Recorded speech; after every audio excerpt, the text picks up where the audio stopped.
The opinions expressed on the following audio program are solely those of the host and the guests. Burner Podcast is an independently produced, not-for-profit show and is not associated with the Burning Man organization or its subsidiaries. The views expressed are not representative of the entire Burning Man community and are presented here for entertainment purposes only. In short, calm the fuck down. It's just a podcast. All right, it's episode number 85, and it is 46 days till the man burns as of this recording. Panic mode. Okay, look, the last few weeks in my life have been complicated, as some of you regular listeners might know and are sick of kind of sort of vague hearing about in my intros. But I'm feeling fucking great right now, by the way. All is good. Everything's great. And the reason that that's interesting is that the day that I recorded today's interview was just absolutely perfect. I mean, it was like just perfect.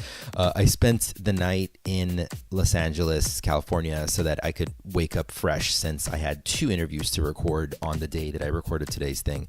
And if you've ever been up to LA, you know that the soul-sucking traffic drains your life force and makes you question your decision to even leave the block. It's 2018, and this is probably not as relevant anymore, but we San Diegans used to laugh at Los Angelinos for like never knowing where shit is. In San Diego, you can ask for directions and get some like semblance of it, but if you ask somebody in LA how to get somewhere, you just get like this blank stare, because they don't ever leave their neighborhoods, because LA is like mega city from Judge Dredd, and it's less like an actual city like San Diego. But I kid you, LA. I love razzing you. Anyway, I have a solo brunch in Burbank where the waiter tells me that what I ordered was Schwarzenegger's favorite breakfast. That is, by the way, 3 eggs, a hamburger steak, which is basically just a hamburger patty, and some sliced tomatoes and cottage cheese. I'm going kind of easy on my belly till the burn. And then like right afterwards, I arrive at Scott Froschauer's studio around noon. And I was introduced, that's today's guest, obviously, Scott Froschauer. I was introduced to Scott through LA's now retired, long-ruling, legendary regional contact, Athena Demos. If you have not heard her interview, by the way, I sat with Athena on episode number 28, where she actually made her retirement announcement exclusively. And let me tell you, that episode is absolutely one of the ones I most often recommend people check out. You will be entertained by her virgin burn story. Fucking guaranteed. Athena had told me that I should ask Scott about having his art placed in this, he has his art placed in the Smithsonian exhibit entitled No Spectators. And Athena has been like, you should talk to him about that. So, by the way, Burning Man is at the Smithsonian. Have you let that set in yet? I wonder how much it had really set in with Larry. So we're going to get into that eventually in today's conversation. If you want to check out Scott's work, visit Scott Froschauer. That's Froschauer spelled Froschaauer.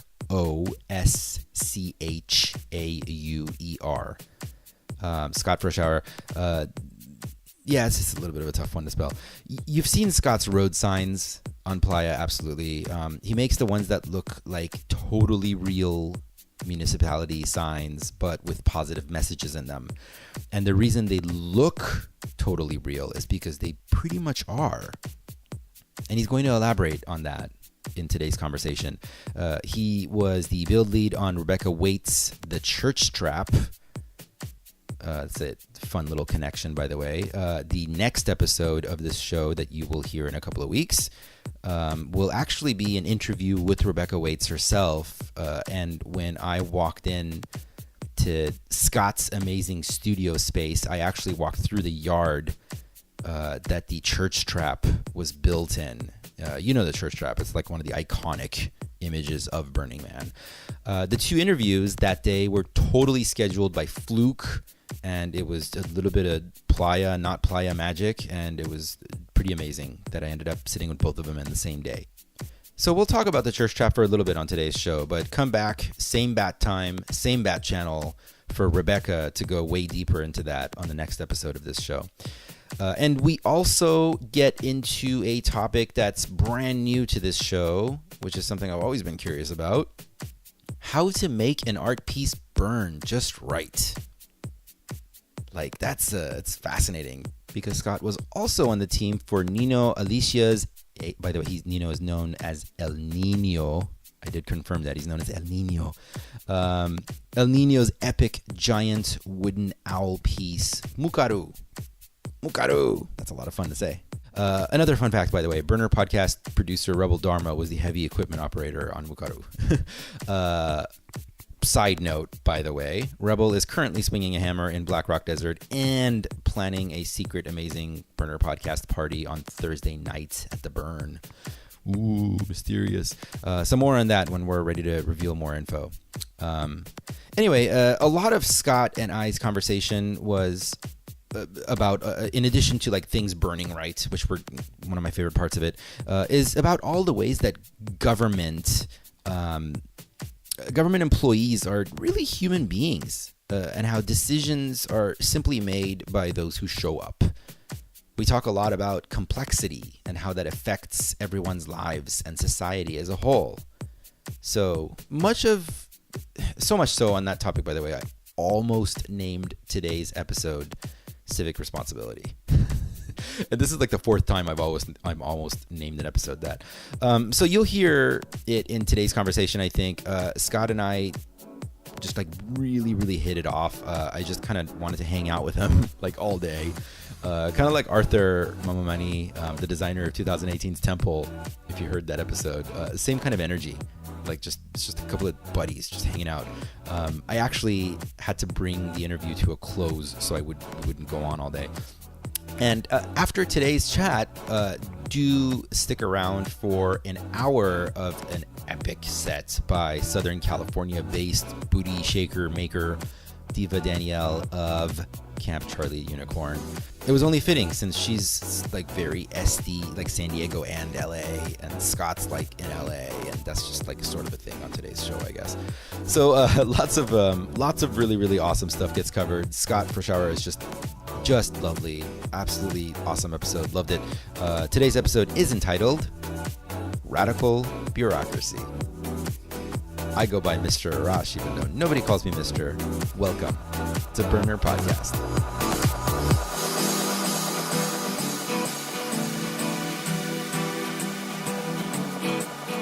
On the first part of the journey, I was looking at all the life. There were plants and birds and rocks and things. There was sand and hills and rain. The first thing I met was the flowers above and the sky with no clouds. The heat was hot and the ground was dry, but the air was full of sound. I've been through the desert on a horse with no name. It felt good to be out of the rain. In the desert, you can't remember your name, 'cause there ain't no one for to give you no name.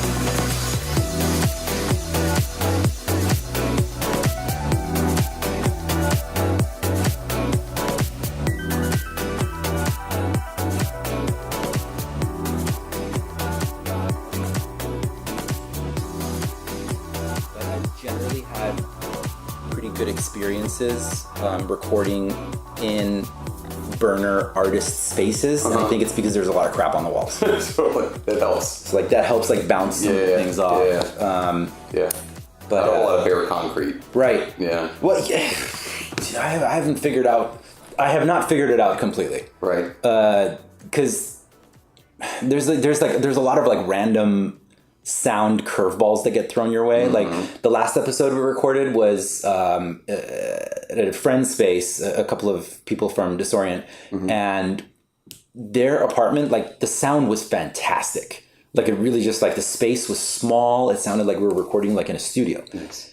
Downside was that it was like 4th of July and oh my God. we thought it would be quiet, right. but like 24/7 at that point. Well, no, here's the last thing we expected was the sound that happened. end up being construction outside. Oh God, how hilarious! So I had to constantly keep like raising my hand, like everybody stop talking for a second, so we can get through this thing. Well, there's that other one. You were like underneath a flight path.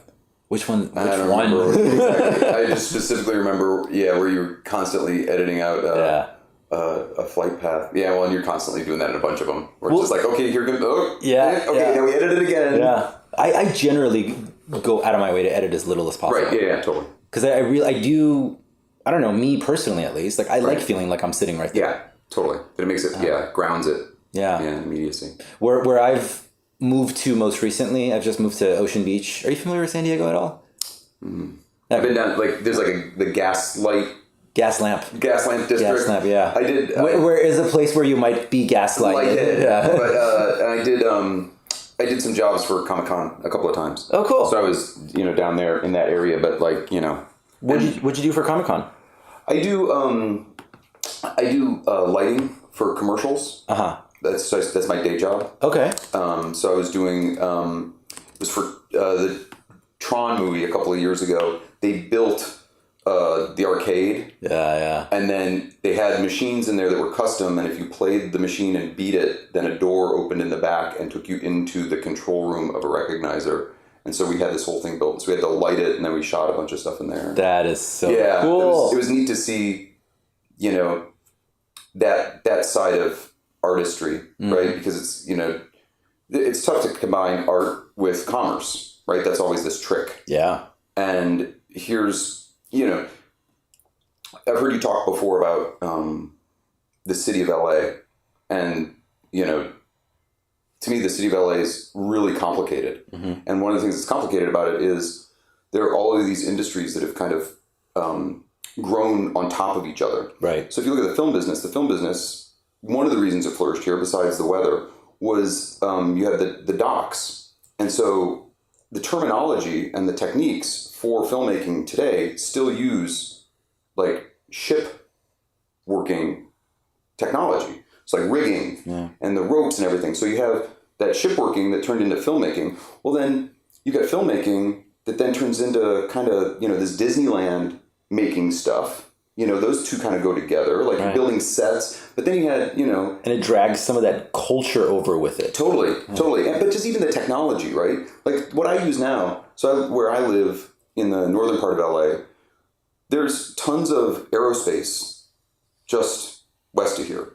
So when I need anodizing or powder coating or machining or laser cutting or anything like that, it's all there for the aerospace industry. Yeah. So now I can use that, and then that kind of dictates a little bit of my artwork, but it works into my artwork, and I can build on that. You go up to San Francisco, it's all this technology there. So of course you're going to see all this technology that's going to come into the artwork there. Right. So it's these different, depending on where you are in the city, you're tying into kind of different historical technologies and mechanisms that make that kind of stuff possible. Yeah. Oh, that is such a fascinating angle that you just described. I'm fixated on like the cultural aspect of it, even like that kind of like doc culture finding its way into the film industry. Right. It's true, right? It's that tribal kind of energy that came with it. Well, that's what a film set becomes, right? It's very tribal that way. But then you've got people who built the dinosaurs for Jurassic Park. Well, now that all goes to CG. Now you've got all of these people who have these skill sets to build these things, right? And now they come into the art world. And so when you go to Coachella and you see some of these robotic things at Coachella or something, it's like, oh yeah, well that makes a lot of sense that would be coming out of LA because you have these people who've learned these skill sets there. So you see, to me, and that's what what I was talking about was loving LA and loving all of these technologies that kind of feed into the artist process in LA. Yeah, and I always feel like I need to clarify. I'm very aware that I unfairly rag on LA a lot. Hey, and I did too when I moved here. I totally did. And I think there's plenty to rag on. Yeah. No, it's like punching my buddy in the arm, though. Like, I'm here regularly. No, totally. There's so much cool shit here, but then, like, the stuff that pisses me off so hard. Totally. All of us. Yeah. Exactly. Everything is just, like, turned up. Right. The volume on everything's turned up. Yeah. Whatever, like all the diva personalities is turned all the way up. Yeah. But even like like what you're describing about just even right now, I want to get into that the difference between what we refer to as our day job, quote unquote. Yeah. It's the thing that pays the rent. Yeah. There is some level of overlap and correlation on how much like personal joy you get out of it. Absolutely. A lot of people, arguably most people in the world, have like the thing that pays the rent and then have the thing that's their passion. And there's a large gap in the middle of how much pleasure they take from it. Right. And ideally, we're all striving towards a life where there's enough of an overlap where it's all feeding each other. Right. So the lighting thing immediately caught my attention, obviously, as a photographer. Sure. And I'm a photographer as well. Yeah, Oh, so that's beautiful. a lot of my photography in here. Oh, that's beautiful. Yeah. Did you always notice light? Was it something that, back to your like childhood, it was something you paid attention to when you started to notice imagery in the world? You know what?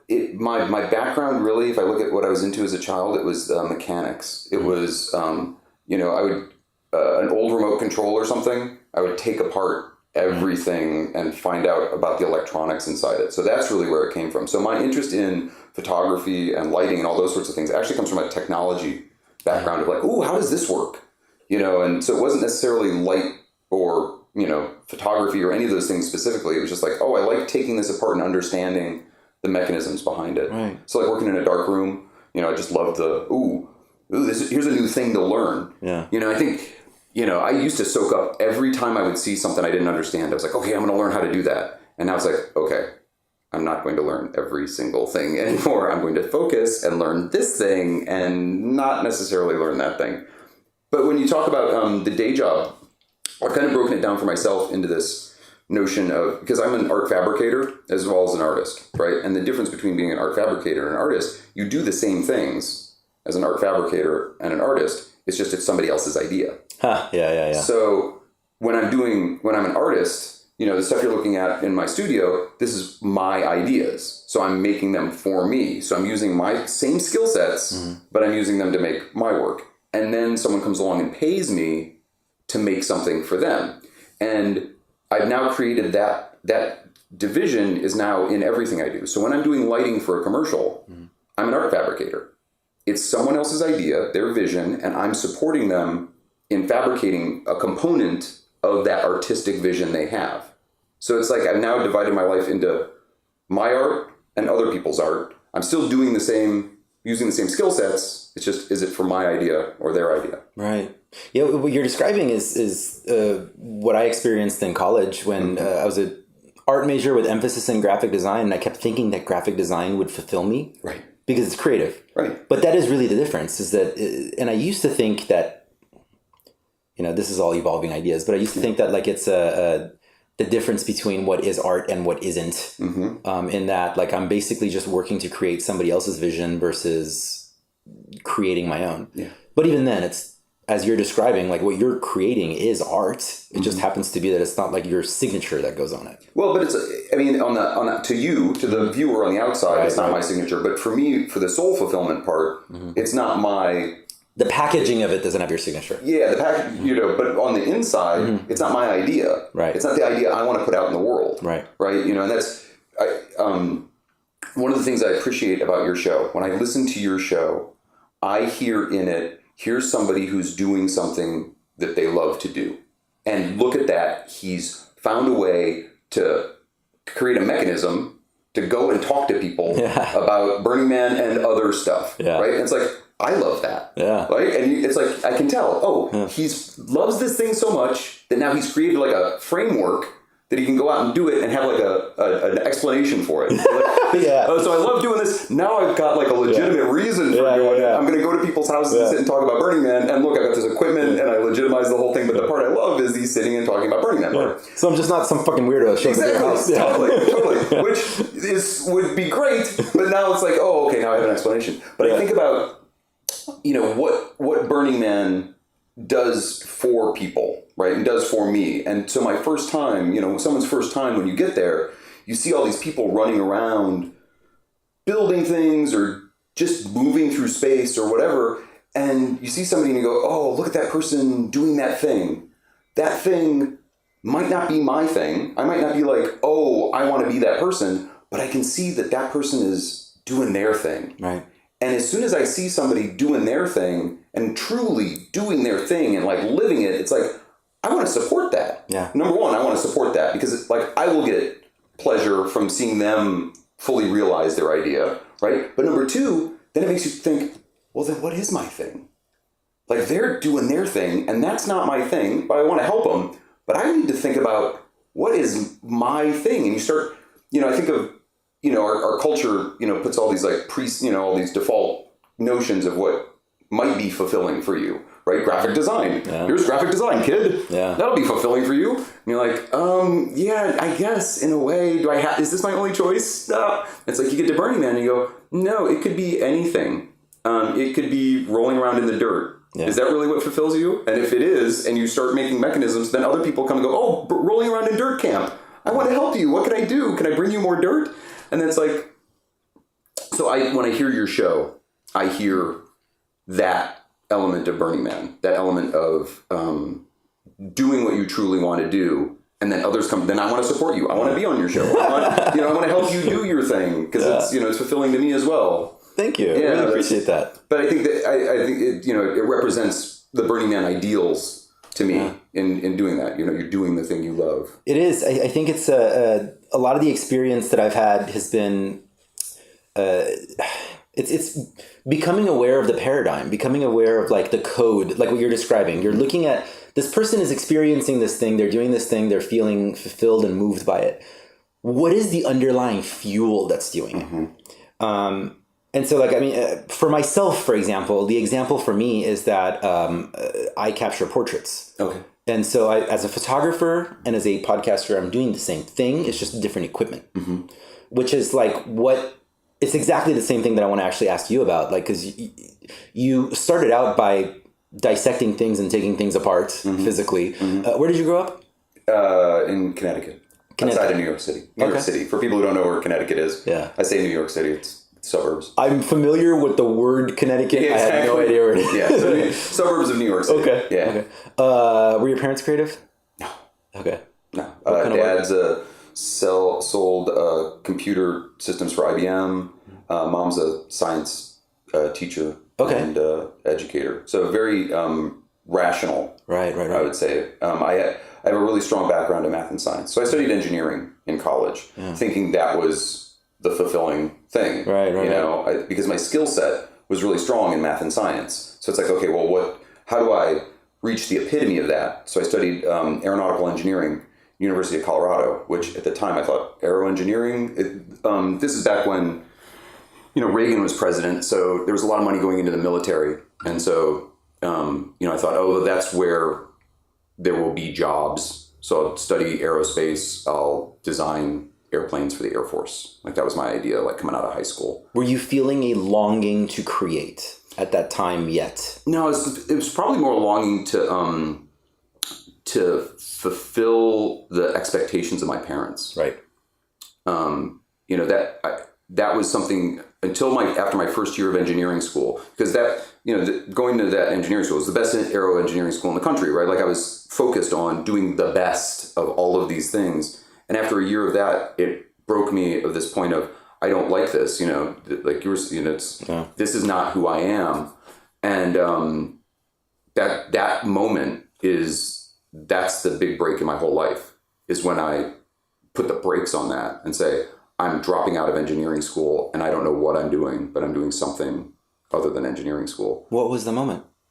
It was the recognition that I had always thought that college would be this mind expansion moment where you would see broader horizons, and math and science are fantastic, but they're like a waffle iron that you put your brain into, and then you have to turn your brain into that waffle.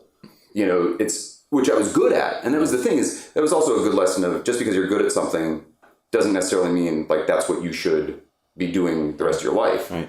So I was like, this isn't it. I want to see more of the universe philosophically. Yeah. And you were learning more how to be the factory line worker rather than the entrepreneur. Totally, that was the concept. Was that I was learning how to be what math told me. I was understanding math instead of understanding me. I think that's really what comes down to. Is I wanted to understand me, right? And this was outside stuff that I was understanding. Right.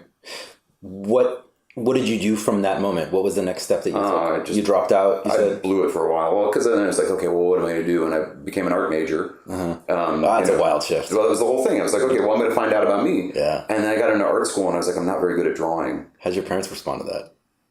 They were just, I mean, it goes progressively downhill because art school, I moved back into my house with them, went to a local little art school.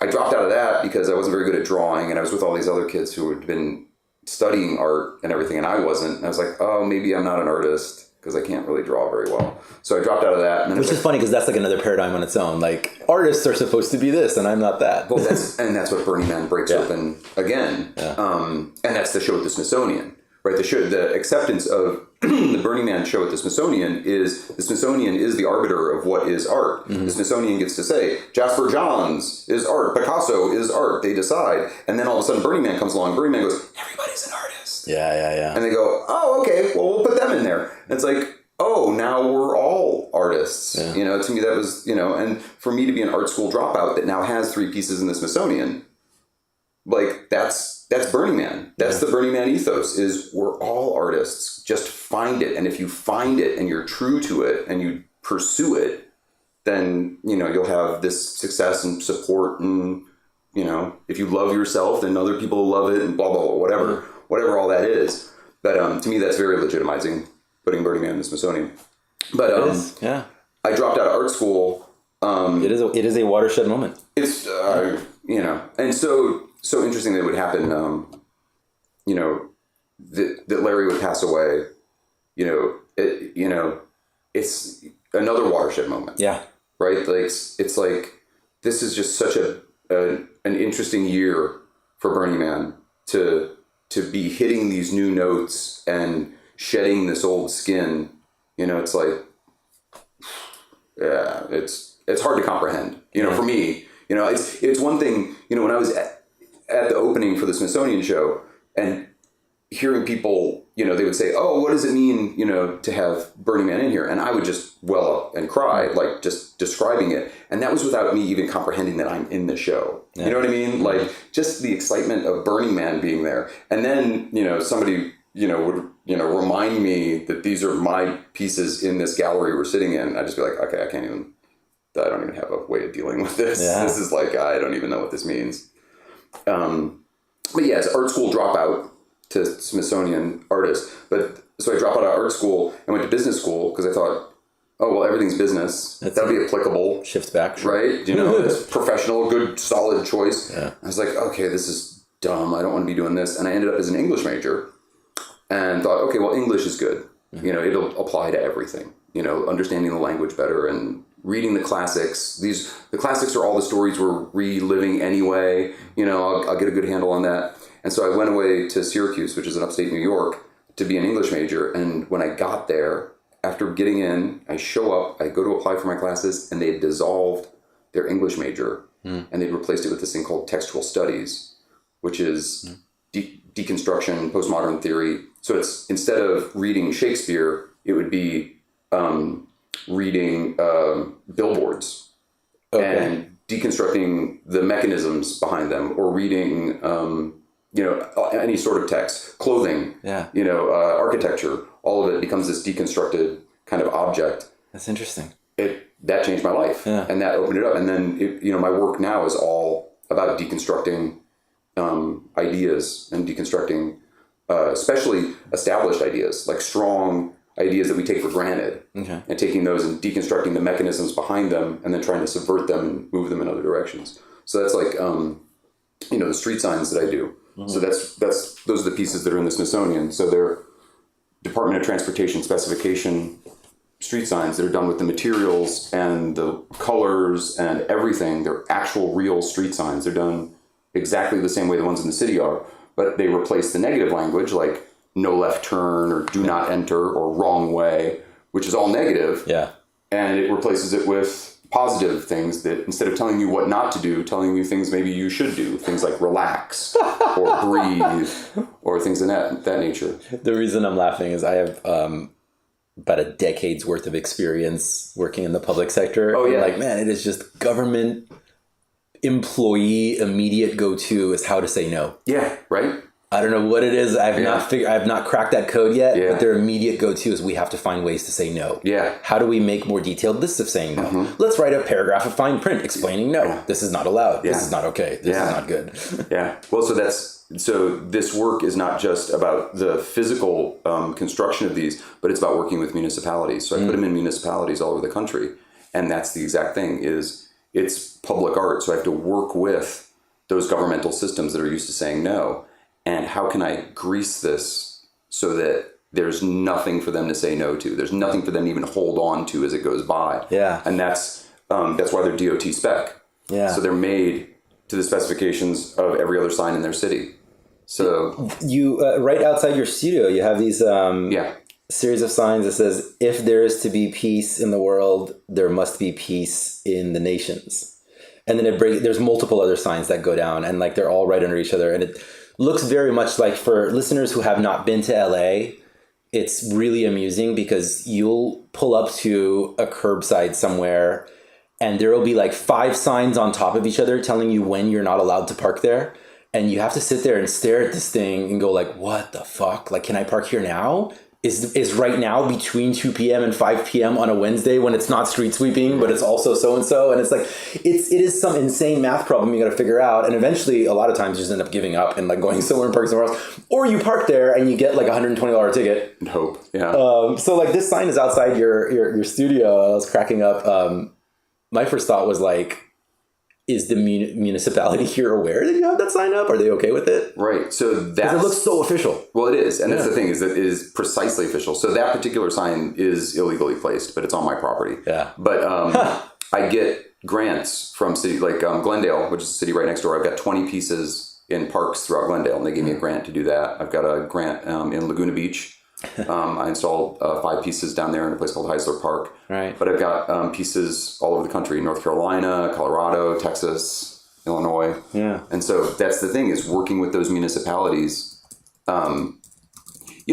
There's Burning Man's this. It's a laboratory, right, where you can experiment with stuff, but it's very challenging a lot of times. People are like, oh, I want to bring Burning Man back to the real world and I want to live this every day. You're like, yes, I appreciate that. I love it too. I would love for every day to be like Burning Man, but it's not sustainable. Yeah. You cannot live Burning Man every day. What you can do, though, is you can take Burning Man as a laboratory, which is this little test tube of this little concentrated whatever this thing is that you get there. And you can take that back to the real world, and you can find ways to infuse that in something that can live here. You can't just take a test tube into the real world and dump it on the ground and think it's going to do something. You have to find ways to take that product and kind of infuse it in other things and spread it that way. So this is, to me, it's subversive Burning Man, Right. but it's perfectly tuned to work with municipalities so that they will accept it and they want to accept it, and then it spreads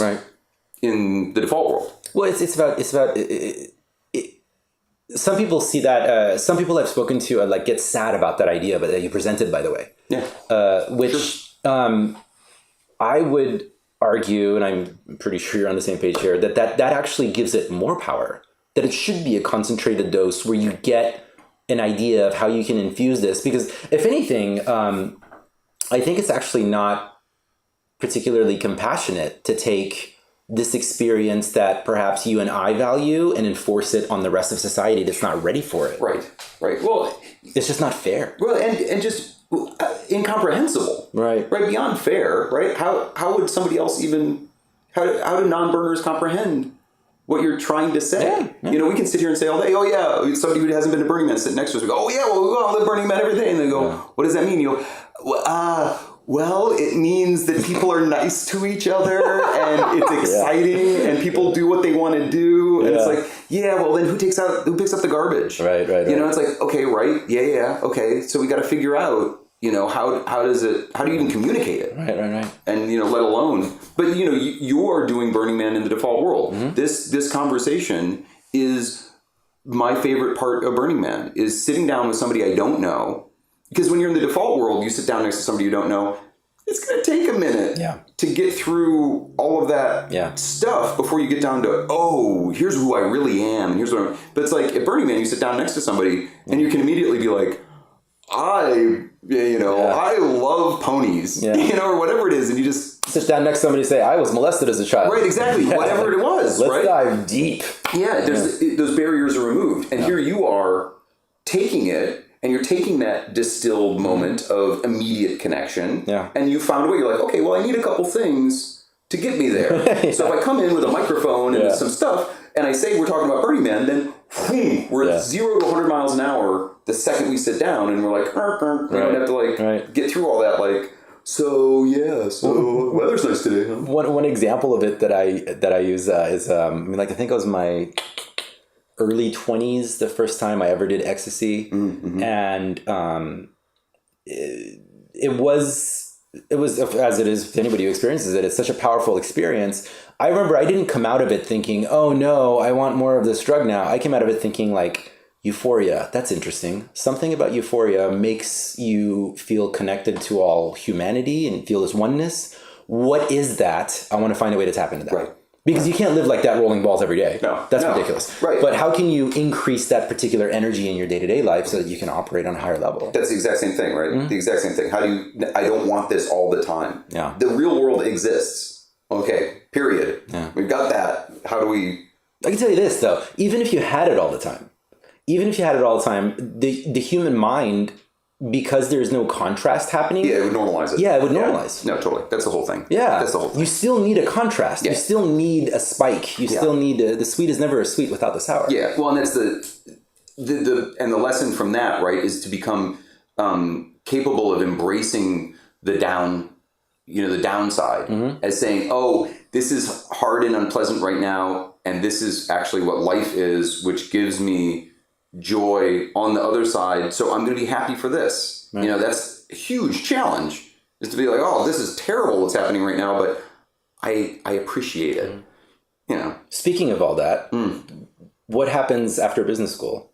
No, after business school, I go to linguistic deconstruction. Okay, that's right. Yeah, that's right. So I get out of college, right? And while I was in college, I started doing film work. And that was what brought a lot of these ideas that you've been exploring all these years. Blew all of it apart. I mean, the things I learned there were like Freudian theory, which it's interesting because I'll say somebody, oh yeah, well, I studied a lot of Freud, and they'll be like, oh, that's pretty esoteric. And it's like, yeah, what you don't get is that like we're deep, deep, deep in Freud. Yeah. Like you know his work, and you clock his work all the time, and he's part of our culture. Like you don't even realize. It's like that you think that the Empire State Building's a phallic symbol. Yeah. Like you can even make that connection. Yeah. It's like that's at the basest level. It's like, you're like, oh, okay, yeah, that's Freud. He's all over the place. And then and Marxist theory, so deconstruction of capitalism,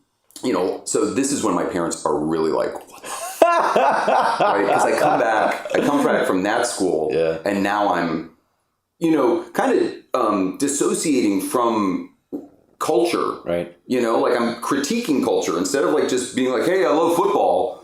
Now it's like, oh, how does football operate in the universe, and how does it work on my head, or You've whatever? Now stepped out into the stands and you're watching the game happening. Exactly, and that's meanwhile you're still holding your helmet. Yeah, exactly. Just in case you got to put it on when the cops drive by. But so that freaked my parents out immensely. But I was working in the film industry. Making some money in the film industry, and that's what I moved to LA for, was the film business. Right. And I got out here, and... When did you pick up a camera? I did photography in high school, but never stuck with it, I'm trying to figure out what that connection is with... Because as a photographer, visual artist, like you're capturing something, through light and layers... whereas like your experience historically had been like physically getting in there and like untying things. So I'm trying to figure out what that connection is. So again, it was always the technology side. I was into the technology of the cameras. I was an editor, a video editor. That's what I did in New York. In Connecticut was I edited commercials and TV shows and stuff like that. So it was all the computers. Like I was good with the computers, and editing was computers. And so I was into that. And so then the cameras were just part of the other computers that were around, and so I got just good with those. What are you attracted to photographing? My work. Yeah. I take pictures of my signs. Right. But it's also, the same way that you said that, it all comes back to just you're doing the portrait. Mm-hmm. And so this audio portrait versus a photography portrait, for me, it's communicating some sort of idea right. of like empathy and completeness. Is, if I can say that now in retrospect, but I obviously didn't know that's what I was doing all along. But it's this idea of, like when I say relax in one of my signs, or I say start or something like that, it's about what are the issues that I'm facing? What is the message I need to hear? Right. And so then when I find, like, You Are Enough, which is one of the pieces that I'm working with a lot, I had this moment last year where it's a wrong way sign. Yeah, it says do not enter. So it's a sign that would normally say do not enter, but instead of saying do not enter, it says you are enough. You are strong. And you are, all sorts of things. But I had gotten off this phone call, and somebody made me feel really uncomfortable, and I don't remember the specifics of it, but I was like, why am I so uncomfortable about this? I'm like, because it makes me feel like I'm incompetent, makes me feel like I'm unsatisfactory, like I'm not doing it, I'm not doing what I'm supposed to be doing or whatever. And I was like, well, what do I need? That's not true. I do tons of shit. I do tons of good shit for a lot of people. Like, it's like, okay, I just need to tell myself that I'm enough. Like, I'm enough. Oh, I am. I'm enough. So you know what? People need to hear that. I need to hear that. I'm enough. So then I make the sign that says you are enough. Yeah. And then I want to, give that to people and give them that support and say, you don't have to be so stressed out. And what's interesting is a lot of my work is also political. Mm-hmm. And I do very specifically political gun violence work. I have a printing press that I've made out of, that I use gunpowder in. So I detonate gunpowder into canvases to create imagery, and I use specific gunpowders to tell specific stories. So I have a portrait, for instance, of Martin Luther King, and that portrait of Martin Luther King is made in my gunpowder printing press with 30-06 gunpowder, which is the gunpowder that was used to assassinate him. Wow. Same with John Lennon. I have portraits of John Lennon that I did with 38 caliber handgun. So it's kind of, it's very political, and people are like, oh, well, your gunpowder work is so political and your street signs are just so fun and goofy. It's like, yeah, what you're not getting is that the street signs are immensely political, because the street signs are targeted at empathy. They're targeted at self-soothing, which is this first step to empathy for others. And empathy for others is an insanely political statement. Mm-hmm. Like, that's my goal, is for people to be more compassionate and more empathetic. And that is even, like, to me, is straight up political. Right. Like, that's the goal, is to create more empathetic, more compassionate human beings. So that's the goal of that photography was, it's just another one of those tools. Yeah, what you're describing about the art and the empathy, all of what you just said right now. On the drive over here, I was thinking about bureaucracies. And we've continued to talk about bureaucracies. Sure. But yeah, I guess a lot of it, what comes down to is the way that I've always described religion. I used to be I grew up under Islamic theocracy in Iran. So like I have about as negative experience in my childhood with religion as anybody might have.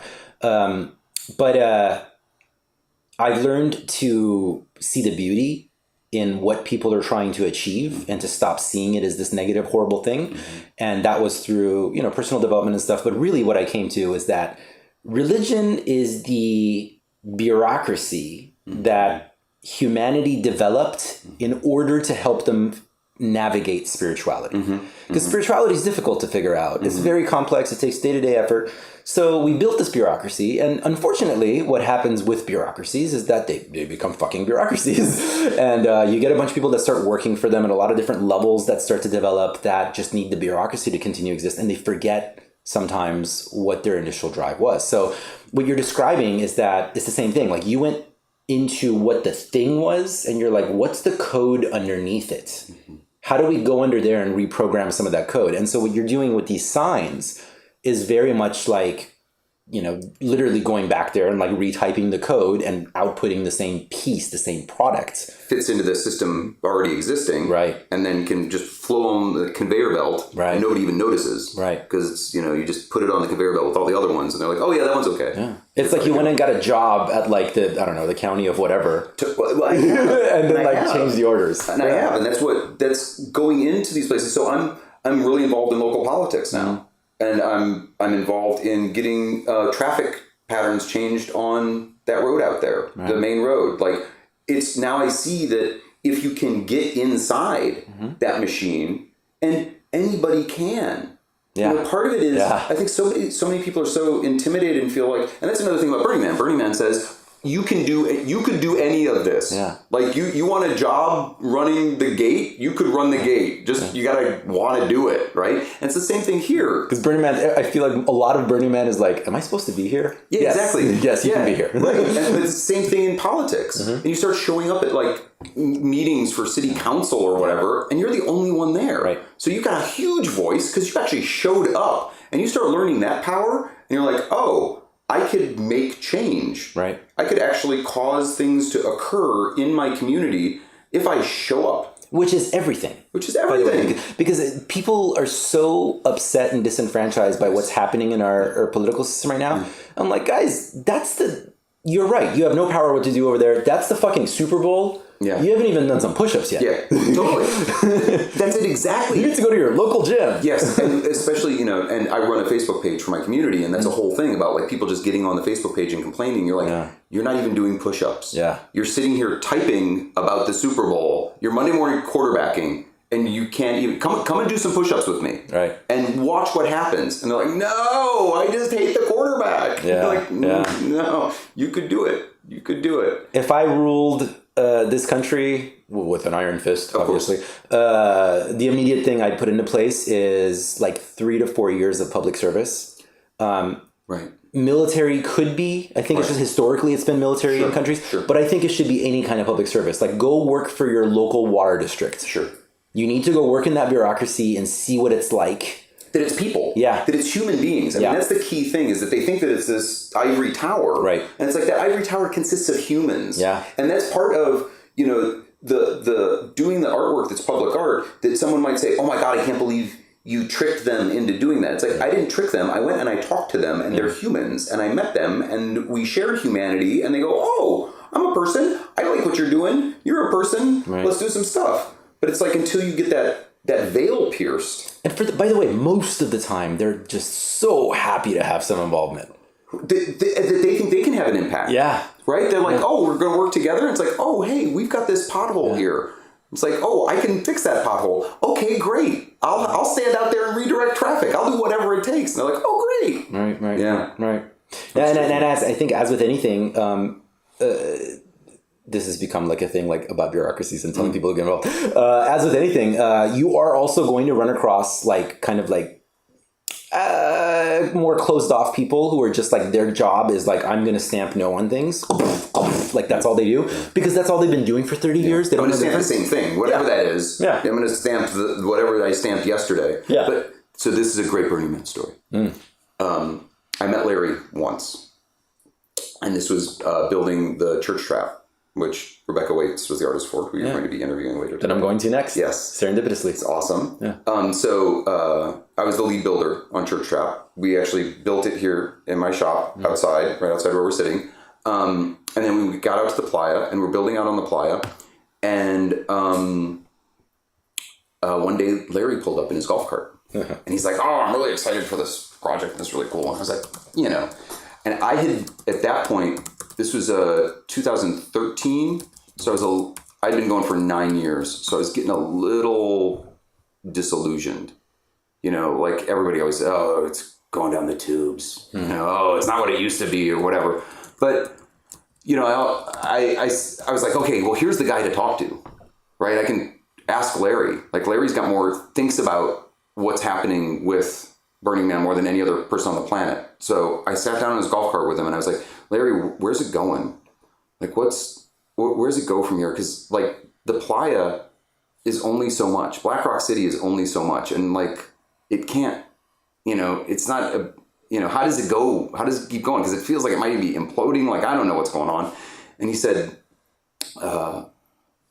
people like to create a system so that tomorrow will be just as secure as today was. Mm-hmm. So they want to get in a track, and they want that track to just know that they're going to wake up in the morning and they're going to still be on that track and everything's going to be fine. And they work really hard to create that system of security.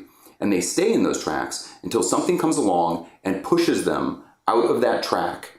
And they immediately look around on the ground for some solution to solve that, to get them back on that track again. And advertising is the prime example of this, because you're on your track and all of a sudden advertising comes along and says, you smell, and you get out of your track, you're like, what? And you look around on the ground and advertising puts deodorant down there and you go, oh, and you pick up the deodorant and now you're back on track again. And that's the whole premise, is advertising is set to alienate you and make you look for something that will solve your problem from outside of you. He says, it's our jobs as artists to litter the ground with alternative solutions, so that when people get pushed out of their safe zone, they look down and they see something that isn't a product, that isn't trying to profit off them, that might do something different for them. Right. And I was like, I can take that with me. I can go with that. And that's what the signs end up being. Yeah. The signs end up being a direct outgrowth of that conversation of they're designed, like you said, you saw the no parking signs out front, and they push you out of your comfort zone. You're like, what the hell is this? Yeah. And now I've got that window open. You've opened that window for a split second. And now what do you do with that split second? Do you try and sell a product? Right? That's an option, because that's what the whole point of advertising is, to open that window and try and insert something. It's like, okay, I'm going to open that window and I'm going to sell them that they're okay, and that they don't need anything else, that they just need to relax, and that everything's okay, and that all of this inflammatory stuff that they're getting is really just being done in order to profit somebody else. And so that idea of the bureaucrat stamping the same thing every day, that's people. Mm-hmm. People want that safety and security. And like you said, the bureaucracy becomes an outgrowth of that safety and security, just that mechanism for that forgets, oh, we're all doing this to... Right. Have joy, right. Something, whatever it was. It's been people have had so many negative experiences with these kinds of things. I think it's the same part of our, our bat signal, our red flag, our spidey sense that goes off when we're dealing with like extreme forms of religion, mm-hmm. as we're dealing with government and what we start to perceive as government conspiracy. Mm-hmm, mm-hmm. Like 9/11. I've worked over 10 years in government. I absolutely accept and believe that it was a bunch of assholes that were not communicating with each other, right. Sitting behind fucking cubicles and desks, and then, shit happened. Right. Is it to say there was no dark forces behind the scenes? No, of course not. But if there were, they got away with whatever because there was humans on our end, right. Stamping things and not paying attention and getting into pissing matches and ego and all this bullshit. Oh, yeah. So becoming aware that you are very much involved in this thing, that you're welcome to be a part of it. If you look under your bed, you'll very quickly see that there's no monster there. But you need to look. Yeah. And you need to not just, feel like you're big and tough by saying, there's a big monster under there and I hate it. It's like, that's all you just did. Yeah. That's all you're doing. You're just replicating that over and over and over again. And it's, you're not getting anywhere. Yeah. You think that you're getting somewhere by just yelling about it. So did Burning Man happen first in your life or lighting industry? Oh, I was in the lighting industry. I was, and, again, I think of, the LA contribution to Burning Man, mm-hmm. We're talking about the industries and everything, the film industry. They brought the production value. Yeah. I mean, there's a huge, San Francisco brings a huge amount of technology, but the LA brings a huge amount of production value because we just have that experience. We know how to organize things in a way that it all fits into a truck and goes out somewhere and then prink, and it's there. And then specifically that it's there for just long enough for the shoot. And then it collapses or whatever, and you take it down and recycle it or whatever. So, I was in the film business for years, and a friend of mine just came over to my house one day, it's 2004, and said, you're going to Burning Man. Tickets go on sale right now. Sit down at your computer.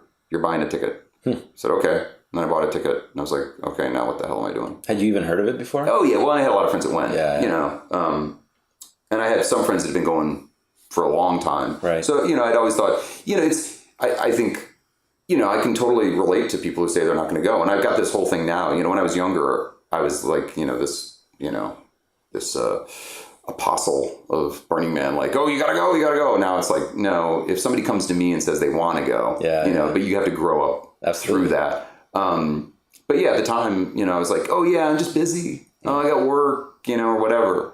And then that was 2004, and I went straight through every year for 10 years till 2014.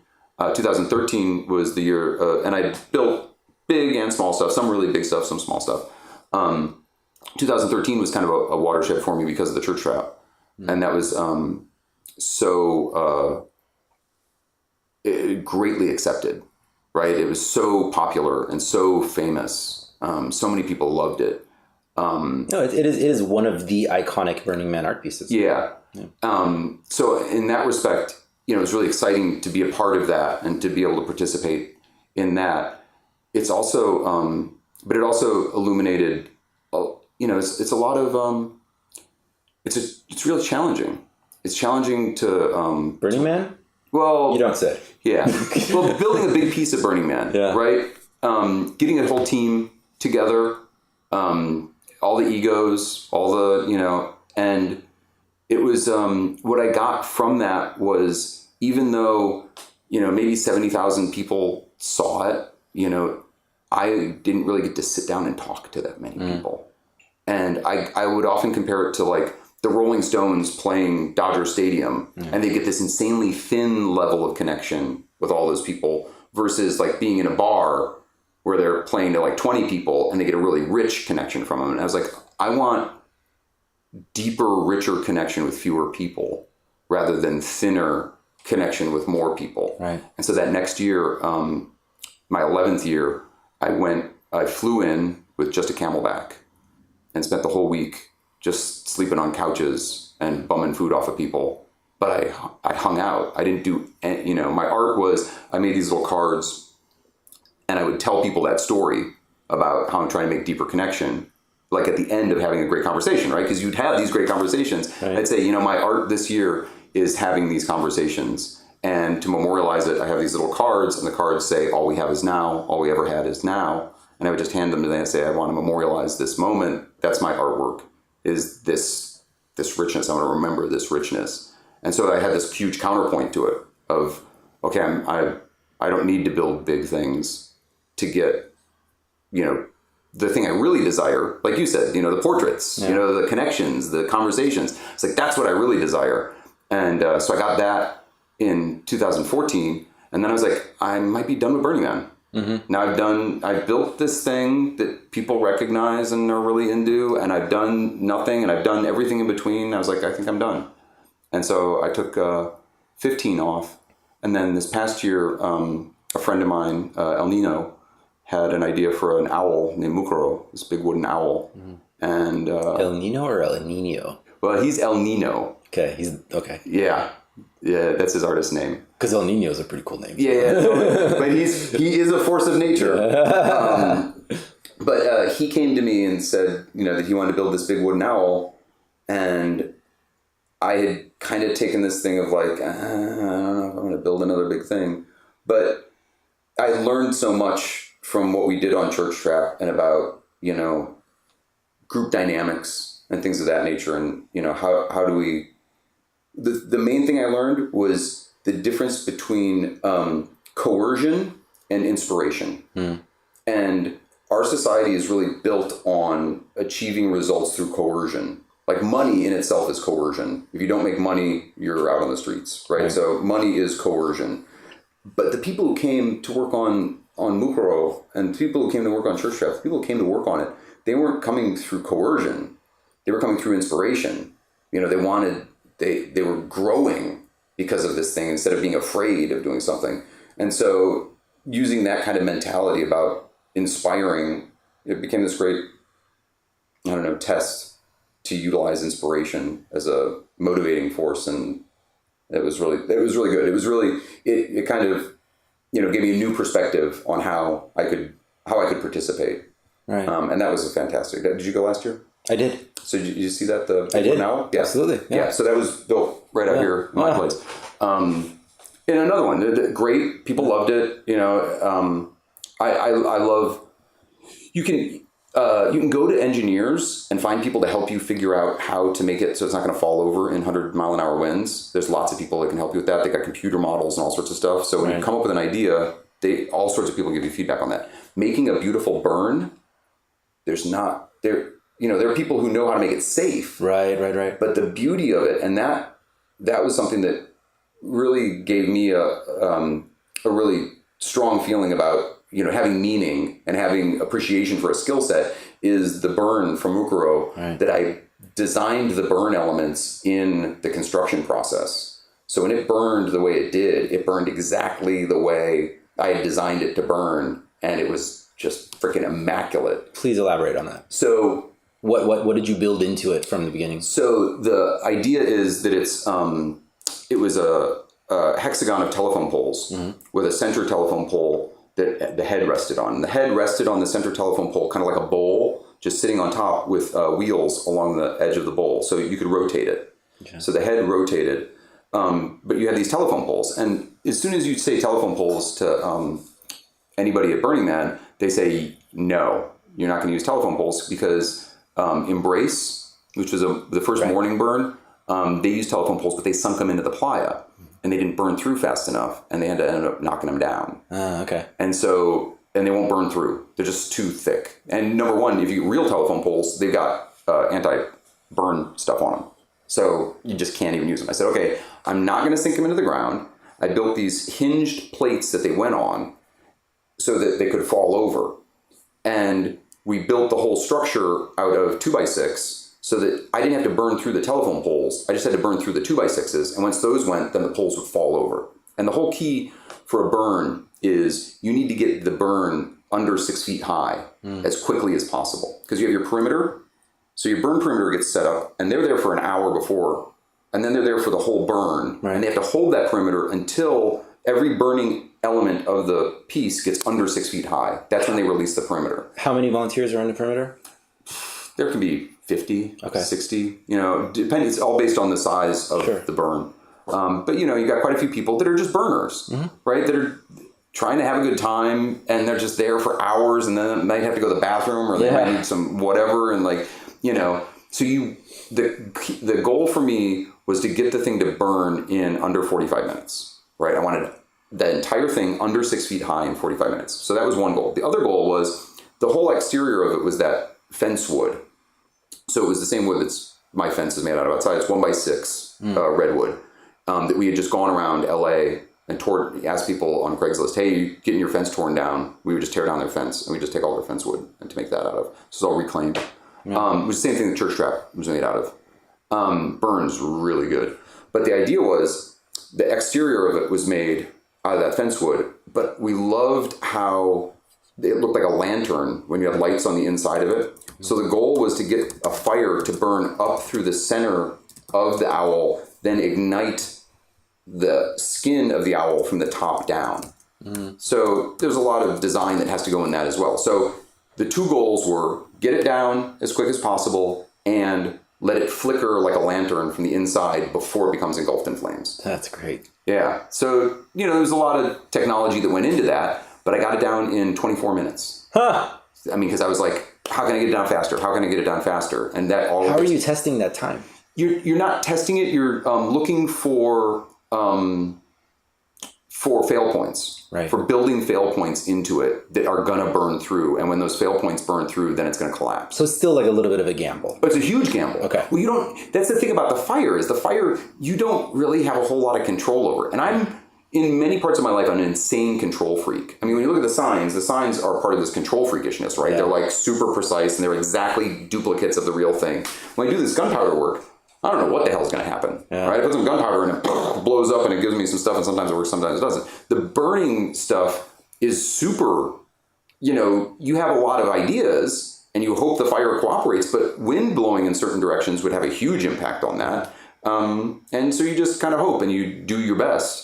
And it did everything like I imagined it was going to do. And so now I feel, you know, now I mentor other burn projects, because especially if it's a first time burn project and they don't know, what they're doing, it's like, okay, here's some real basic things we need to look for. We need to get it down quickly. So let's look at how we can make it fail, how we can stand up all week, but then fall over really quick when we start burning it. Right. And it's fun. It's funny. Where my mind keeps going is like drawing a pentagram on the ground and lighting up candles and inviting this demon from another dimension. But like once it's here, you can't completely control it. Well, you can create a safe environment. Yeah. That's what we do, right? That's the burn perimeter is the pentacle. Yeah. That you put up to hold the demon in, because even if it falls over, it's not going to kill anybody because you don't know. That's why you make a burn perimeter so big.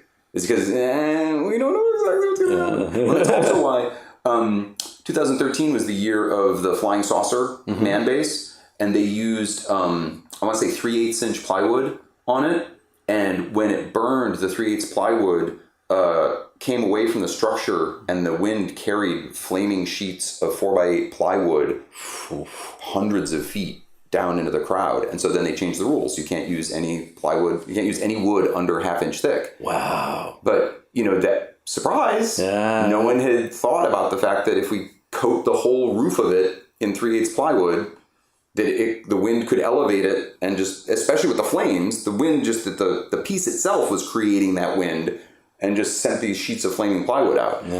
Yeah, you just try and make it as safe as you can, and you read the back of the ticket. I'm not sure if you're in a position to speak on this, but like, is it 2014 where like the man took for goddamn ever to come down? Oh yeah, well but also it was this past year, right? The one where he had the big roof over his head. They had problems with that too. This one took a while. It wasn't like the same. Yeah, I want to say 2014. We were like, anytime now. Anyway, there was like, I remember we were in an art car, and there was like DJs around us that started running off of music, and they were like, "Fuck, we got to switch genres." Exactly. Like, how much longer are we going? Like I could hear it in the sound. All of their. Like, fuck! All right, now we got to play deep house. That's right. Ran out of techno. The thing I can speak to that is exactly what I'm talking about. Is you can get engineers to make sure it's going to stand up, right? But it's an art to get it to fall down, and they try different stuff. If you're not fucking it up, you're not trying hard enough. Right. You're not out on the edge far enough. It was Mario Andretti who said, like, if you feel like the car's still under control, you're not going fast enough. And it's like, okay, yeah, it didn't fall, but they tried something different. Like when I looked at the man base this past year, I could see that it was all slapped together 2x6s. Instead of being single big timbers, it was these 2x6s that were slapped together that had air in them. And you're like, oh, that's a great way to do that. You can create, instead of having a big piece of timber, you make it out of smaller ones so that you can get air through them so that they'll burn independently. So you're burning a bunch of little pieces instead of burning one big piece. So there's no book, right? There's no school. Right. You don't go to, burning big shit school. But I remember my first conversation with the burn team for Church Trap. I got on the phone with them, and they're like, "Okay, what's your burn plan?" Right? And I'd never done a big scale burn before. I'd burned crap. Exactly, right? They're like, "So what's your burn plan?" I'm like, "Well, my burn plan is, I don't know. It's made of wood, and I'm gonna put some gasoline on it, and we're gonna light it." And they're like, "Yeah, so that's not gonna work." And I'm like, "Oh!" And in that moment, I was like, "Oh my god, I am on the phone with some of the world's foremost authorities on burning big shit." And I was like, 6 months from now, I will be one of the world's foremost authorities on burning big shit. Yeah. And I was wrong. It was actually 3 years later that now I feel like I actually have something to provide. Like if somebody wants to know something, it's like, I've got a little bit of experience now. Yeah. But that's an art, that I never thought even existed, let alone that I would do. This is just hearing all this, because I mean, like, honestly, the first time it ever even came into my personal consciousness that how a thing burns is a part of the art. This is silly. This is, I mean, it's small, but like the artist did such an amazing job with the small piece that he had. Was we were at Saguaro Man in Arizona. Mm-hmm. And I mean, they burned fucking everything. Like, and they had there was this one piece there that was like, I'm not going to describe it right. It's like the flat hand that you see in a lot of like Eastern philosophy symbolism. It's like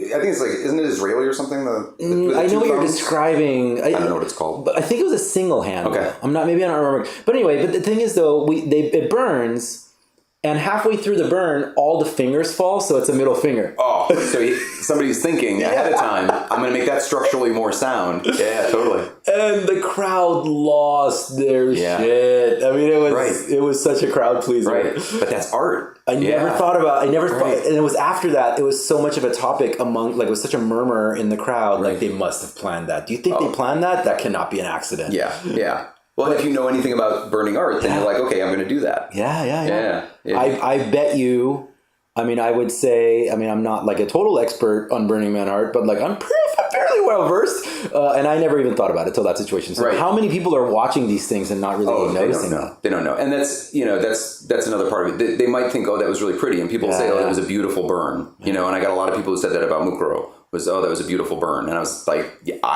I think so. But really what it comes down to is, I thought it was beautiful. Right. Because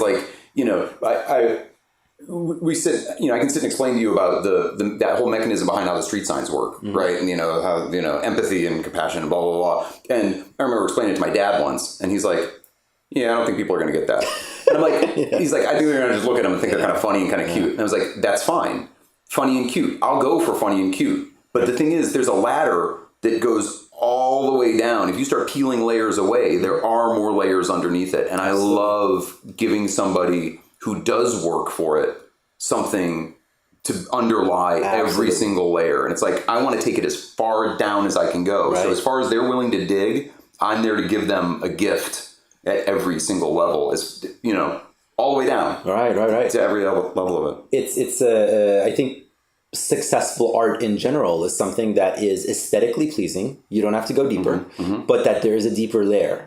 A song might have a great catchy hook that I can dance to, but if I really want to get into the lyrics and like the interesting sound of a baby's cry that they sampled, like that, I'm like, oh wow, like, oh, there's more meaning here. Meaning, yeah. No, exactly. And the mark of a successful artist and craftsman is one that makes it look fucking easy.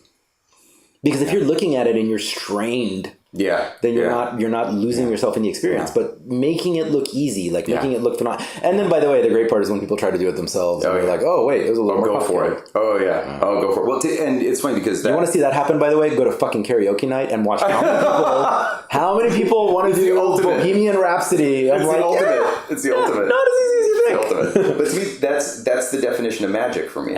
Is magic is making it look so easy that they're just like, oh, they don't. Penn and Teller would talk about it that like that someone's more willing to believe that it's magic than that you spent 10 years of your life figuring out how to make that ball disappear out of your hand. Like it took 10 years for me to figure that out, but people would rather believe it was just magic than it took all of that work. And it's like, that whole experience, the burning the owl, whatever, no, it was just magic. Right. That's all.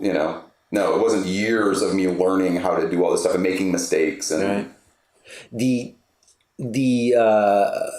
conversation I'm noticing is starting to pick up a little bit more steam at this point about how much longer we can keep burning giant things at Burning Man and still call ourselves an environmentally sustainable movement. Have you given any thoughts to that? Well, it's tricky. It's tricky because Burning Man itself is not sustainable, right? So we've already had that conversation about how it's not the same as the default world, right? The answer I can give to that is twofold. Number one, I would relate to the question of people saying, "Doesn't it make you sad when you burn a big piece you've made?" Right? Because that's first question. When I show them pictures of the owl. Oh, where is it now? Oh, here. They go, you burned it? They're like, didn't that make you sad? No, it didn't make me sad at all. That's why I built it, was for this possibility of this burning. But also, and there is no definition of what burning the man means, but the amount of burning that occurs at the event, to me, has a lot to do with like a Buddhist philosophy of non-attachment and letting go. So the representation of burning is, connected to an emotional experience of letting go. And the temple is this fantastic idea of people placing things that they want to let go and then, physically burning them to match an emotional construct of letting go of them. So I think, from that standpoint, it's an artwork, and it's an artwork that fulfills a societal need that we lack. Right, that's how the temple comes about. Right, the temple doesn't start at Burning Man. They don't start with it. Over the years, it turns into this thing because it's a lack that we have here. We do not have a mechanism in our culture for how to deal with grief, how to deal with loss, how to deal with sadness. Right, it's like, oh, you're sad, here, take a pill. Right. You can be happy again. It's like, no, you need to actually deal, or turn your sadness into anger. Take your weak sadness and turn it into strong anger. You wuss. Don't be sad. Be, this, we could have a whole conversation about, masculine identity and feminine identity and Absolutely. How Burning Man does such a great job of, tearing at that. And that opened my eyes immensely to just those notions. But this idea of sadness and anger and one being, weak and feminine and one being strong and masculine and how like anger masks sadness. And so you never actually get access to it. The Burning Man provides access to that sadness because our culture lacks that. So the burning is kind of, to me represents these things that we don't have access to in our culture. And so we're coming up with some other means of doing it. And burning big shit, even just technically, we don't have access to it in our culture. Right.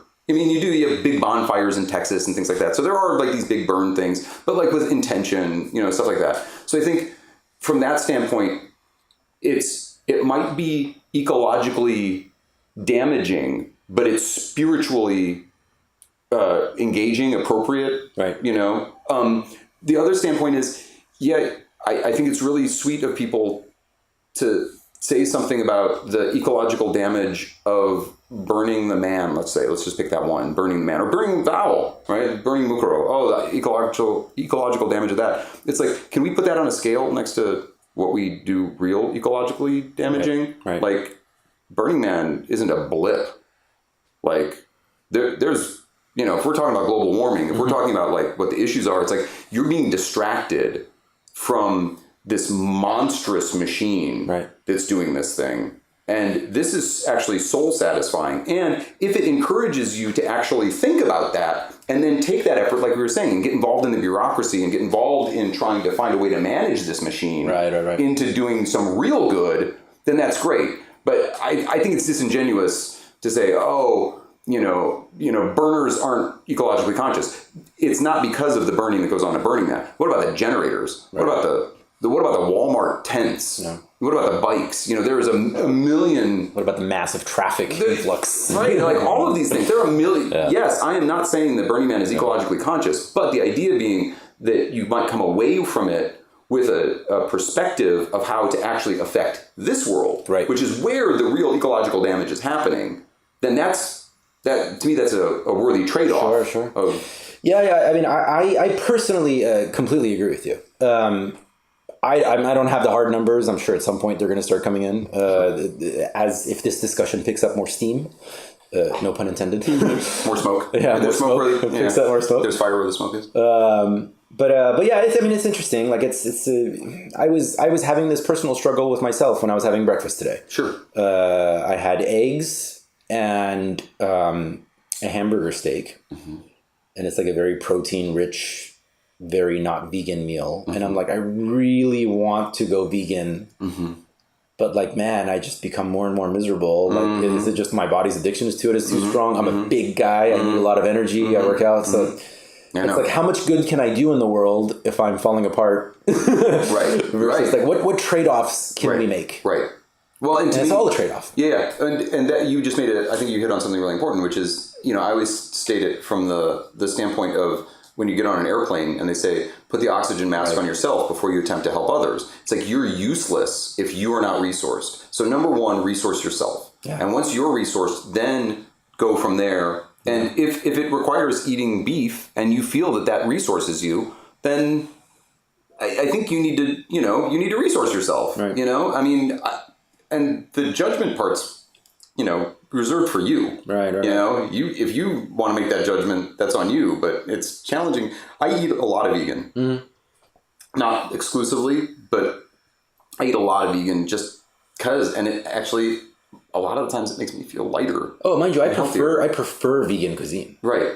It's usually made with more attention and love. Well, that's the other thing. Yeah. You know, when you go into a vegan place, like they're just so thoughtful. Yeah. You know that you're getting something really thoughtful. But then on the other side, I can go to a non-vegan restaurant that's got a lot of thought into it. Right. You know, so I think, you know, for me, that's the more important part, is participating with people who have intention. Right. Just across the board. So if the food has intention, if the conversation has intention, if whatever it is has intention, then I think that's moving the ball forward.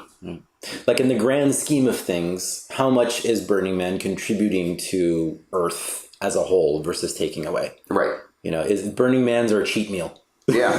Right. You know? Yeah. Well, but our cheap meal at the Buddhist temple. Right. You know, it's Right. like, oh, it just so happens that, you know, the Buddhists are making hamburgers. Yeah. You know, it's like, because the idea is you come away from it and maybe great. And if you think about it, if you come away from Burning Man thinking more about what your footprint is, then that's great. That's a piece that I've been toying with, is this idea of how to create a sculpture that would get people to think about how much petroleum goes into the Burning Man event. You know, and not as a shaming mechanism, but just as hey, let's just be honest about this. Absolutely. And it's like, I'm not saying we should even decrease it, but maybe if you're just aware of it, then maybe you just, if you're conscious and you're intentional about it, you know, but I would say that even the feeling that people get generally when we bring up topics that might be a little difficult to talk about, the immediate instinct is like, oh, if it's making me feel uncomfortable, it's bad. Right. And we should stop it. Yes. Whereas it's a part of reality. It's a part of the reality that we're all experiencing. And I think what you're describing is spot on. Like it's more helpful to put it right in front of us. Like, let's talk about it. Yeah. This thing that makes us uncomfortable, it's not going to disappear by us not talking about it. So at the very least, if we're talking about it, we can do a better job tomorrow. Yeah.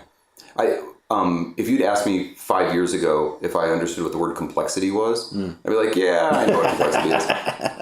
I've been in therapy now for a couple of years, and now I'm just starting to really understand what complexity and the relationship between complexity and uncomfortableness. Right. And my current work is about the binary nature of dialogue in the United States because of people evacuating this center of complexity and saying, okay, you've got your heroes and you've got your villains. Turns out your heroes are my villains and my heroes are your villains. And I will not see that your heroes have ever done anything good. They're just evil. And same with me. And it's like, okay, no, but the reality is your heroes and your villains are humans. And they're complex humans that might have done one good thing. Your villain might have done one good thing. Oh, and your hero might have done one thing you don't agree with. But they're humans. And if you can see yourself and hold your own complexity. Right. And so I do these mirrors now where I print the faces of complex Americans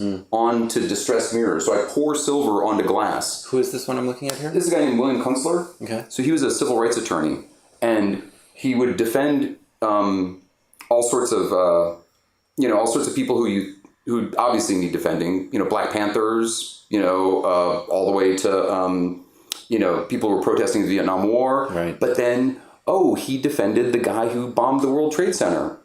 And you're like, well, I don't get that. Like, I'm supposed to love him. He defends people I love. How come he doesn't fit perfectly into my image? Well, and then it's like, because he was actually holding the complexity of these people, and he would use the bombing of the World Trade Center trial to put on trial the American presence in the Middle East. Right. And you're like, long game. Yeah, I can see that. I still don't know if I can address the defending this terrorist. Like the ACLU defending the Ku Klux Klan. Right. So, but it's complicated and it's uncomfortable. It's super uncomfortable. But we flee from that, like you said. We run away from that, and we try and suppress that with anger. We try and suppress that with just like to me, it's like college football in the South, right? Oh, we'll just talk about the Georgia Bulldogs, and then we don't have to worry about ever stumbling into racism or anything. Right. And then all of a sudden, some guy takes a knee at a football game, and it's like, I'm not thinking about that stuff. I want simple. I don't want complicated. I hate you for doing complicated.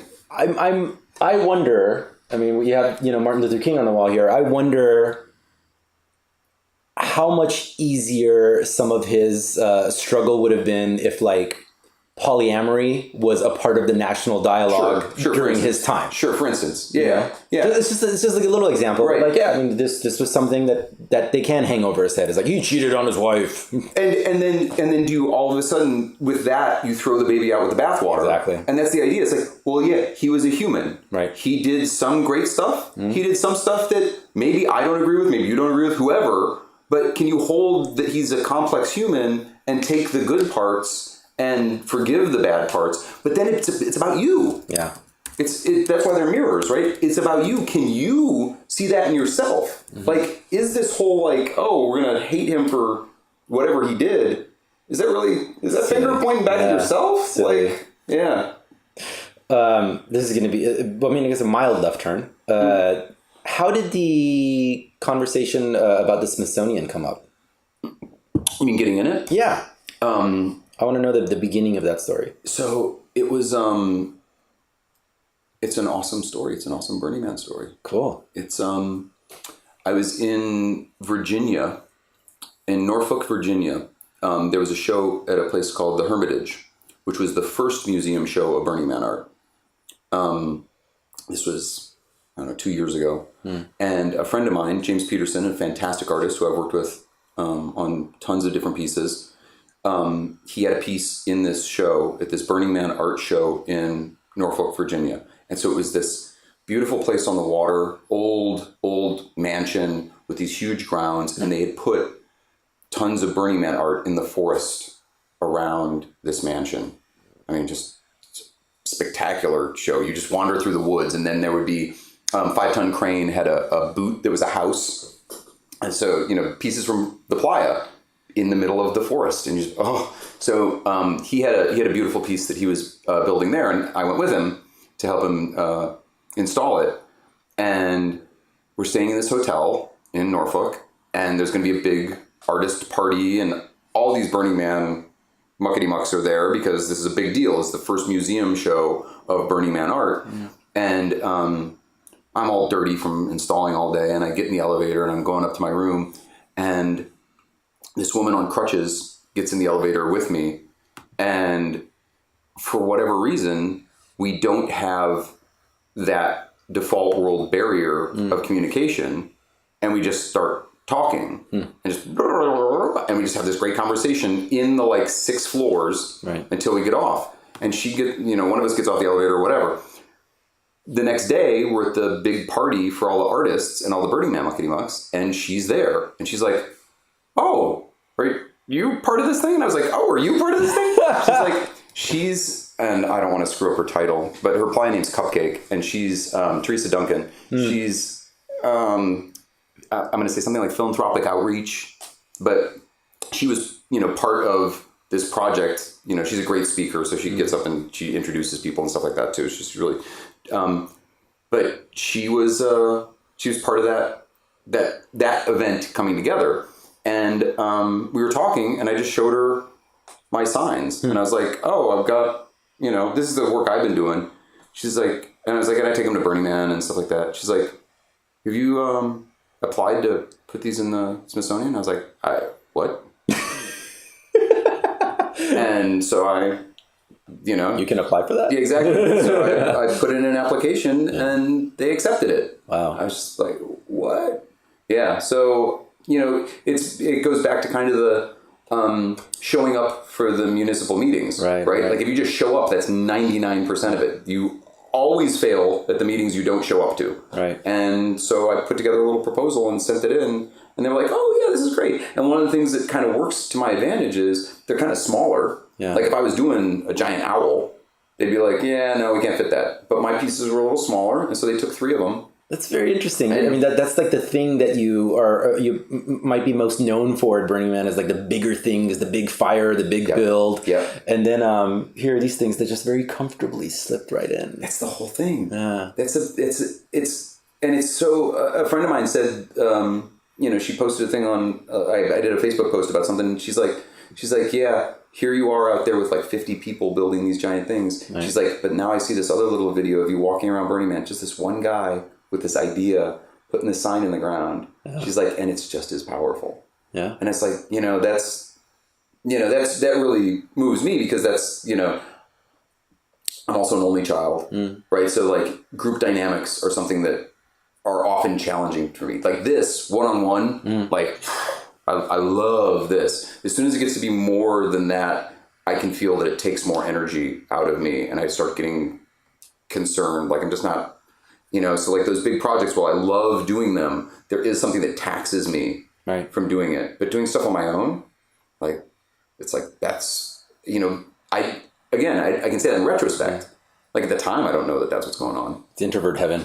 Yeah, exactly. Well, and who would believe that, people are like, oh, I can't go to Burning Man, I'm an introvert. Yeah. I'm like, yeah. I always laugh at that. You don't really understand what, there's like too many people there. It's like, walk over there. Yeah. There's nobody over there. Yeah. And I love doing that. I love just going into the darkest spot I can find and just like doing some Tai Chi. Yeah. And just zoning out on just the thumping of the universe that's going on. It makes me laugh when I've had this exchange with somebody like, oh, it's just too many people. I'm like, you live in New York City. Like, you physically can't get away from people here. There you can get away from them. Trust me. Yeah. I've had no shortage of incredible solitude there. Exactly, right? That's some of the best of it is that sitting by yourself. For me, if anything, I'd say it's like a necessary part of the earlier part of my week. At some point, I'll take off and go be alone. Find a dark spot or find a sculpture that I'm going to sit in by myself. Yeah. No. Do you know how many pieces? I mean, you do. How many pieces are at the Smithsonian altogether? For the whole show? Yeah. Oh, a ton. I mean, it's a gazillion because they have a whole section that's just jewelry, right? And so there's little pieces, and then there's costumes. I mean, it's 2 floors. Wow! And there's a David Best temple on the upper floor that takes up a whole. It's gigantic. It's like the size of the temple. It's just inside, and it's really, really powerful. What was it like? I'm assuming you went to like the opening ceremonies and events. Like, tell me about that. What was that experience like? I mean, it's were burners like very burnered out, or were people in suits? Oh yeah, no, it was the opening event. They did a great job, so the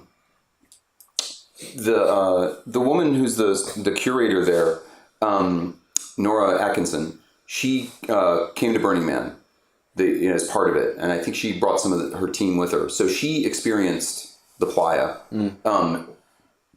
Prior to putting together the whole show. So she and her team did an amazing job of making it feel like a burner party. They, instead of having people walking around with trays of appetizers, they might have a woman walking around with a parasol with donuts hanging off the end of the parasol. That kind of thing where it was integrated in, it was experiential. They did a great job of that. But it was all burners. So there's a burner scene in DC. Right. Plus all the artists were there. So you had tons of artists, and everybody came, prepared. And it was, you hope, what you hope from an event like that, from an installation like that, from a show like that. Oh, okay. So this is another part of where does Burning Man go from here, right? Because I think that's what the real conversation is. The real conversation is you got Black Rock City. How does Burning Man do something? How does it evolve, right? How does it evolve off the playa?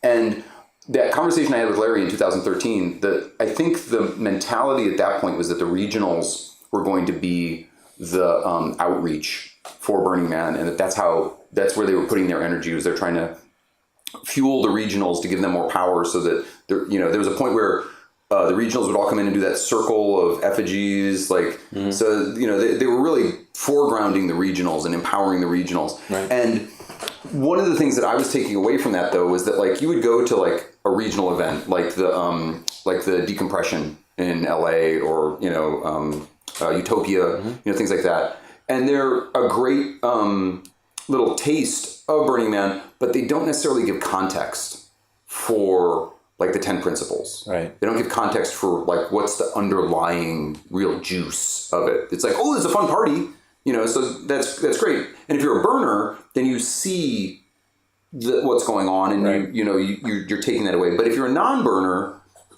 I just didn't feel that necessarily you were getting an idea of what's really going on. You just thought it was a good party. You're like, wow, these burners really know how to throw a good party. Yeah. And that's true. Yeah. Not discounting that. What I saw when I was in Virginia, and then what I've seen at the Smithsonian, is that museums have this very specific role in our culture of creating context for the public to artwork. So if you go to see a Jackson Pollock show at, the LA MoCA or something, and you don't know Jackson Pollock, and you walk in and you're just like, there's a bunch of freaking paint splatters, what the fuck, right? Well, it's the museum's job to give you context and understand why this is art and how this operates. And that's what they do for a living. Right. And they've got the marketing tools to make it happen, and they've got the docents, and they have this whole structure. That's what they do, is they create context between the public and the artwork. Wow. And it was like, oh, you go to these Burning Man shows, and these are people that are sitting there thinking day and night, how can I create context from this work to explain it, and I'm going to curate it. Yeah. That's their job, is to curate and pick pieces that will tell a story so that when somebody comes to the show, they get the essence of Burning Man and not just the party part of it. Yeah. And it's like, oh, it goes back to what we were talking about with bureaucracy, goes back to what we were talking about, like working with municipalities. Museums are these big bureaucracies. They have all of that. And so you might look at them and go, oh, they're old codgers and big stone buildings. It's like, no, but at their essence, they want to create this context for the work. And then when Burning Man's context is, you're all artists, all these people in this show were just like you, and you could be one of them. That's the goal of Burning Man. And then the museum can create that context. I mean, it's to me, it feels very aligned. Yeah. It feels very aligned. And we've gone through in this conversation so many different layers of bureaucracy and kinds of bureaucracy. Right. What you're describing is a perfect example of a really excellent, useful bureaucracy. Right. But like you said, it's like, it kind of has to happen. Right. Right. Okay, bureaucracies happen. Right. It's like, good or bad, they're, deal with it. Mm-hmm. Right. Don't shame it. Don't shake your fist at it. Figure it out. And to me, there's some growing pains that go on with the Burning Man organization and even the Smithsonian, right? Like some of the great things that I remember, I don't remember if it was the Smithsonian or the Renwick. Maybe it was, the Hermitage in Virginia. But they were talking about what the ads were going to look like. Right. And one of the first ads was some sparkle pony, or something. And Burning Man was like, no. Yeah. It's like, right, because that's the note that the media uses to excite people about Burning Man is, oh, it's a hippie drug sex fest. Mm-hmm. We'll use that note to capture people, to get eyeballs. And it's like, no, we have to not do that. Yeah. There's another way to do that. It's like, oh, okay, so some growing pains. We got to learn some stuff about how we're going to, contextualize this, how we're going to create that context.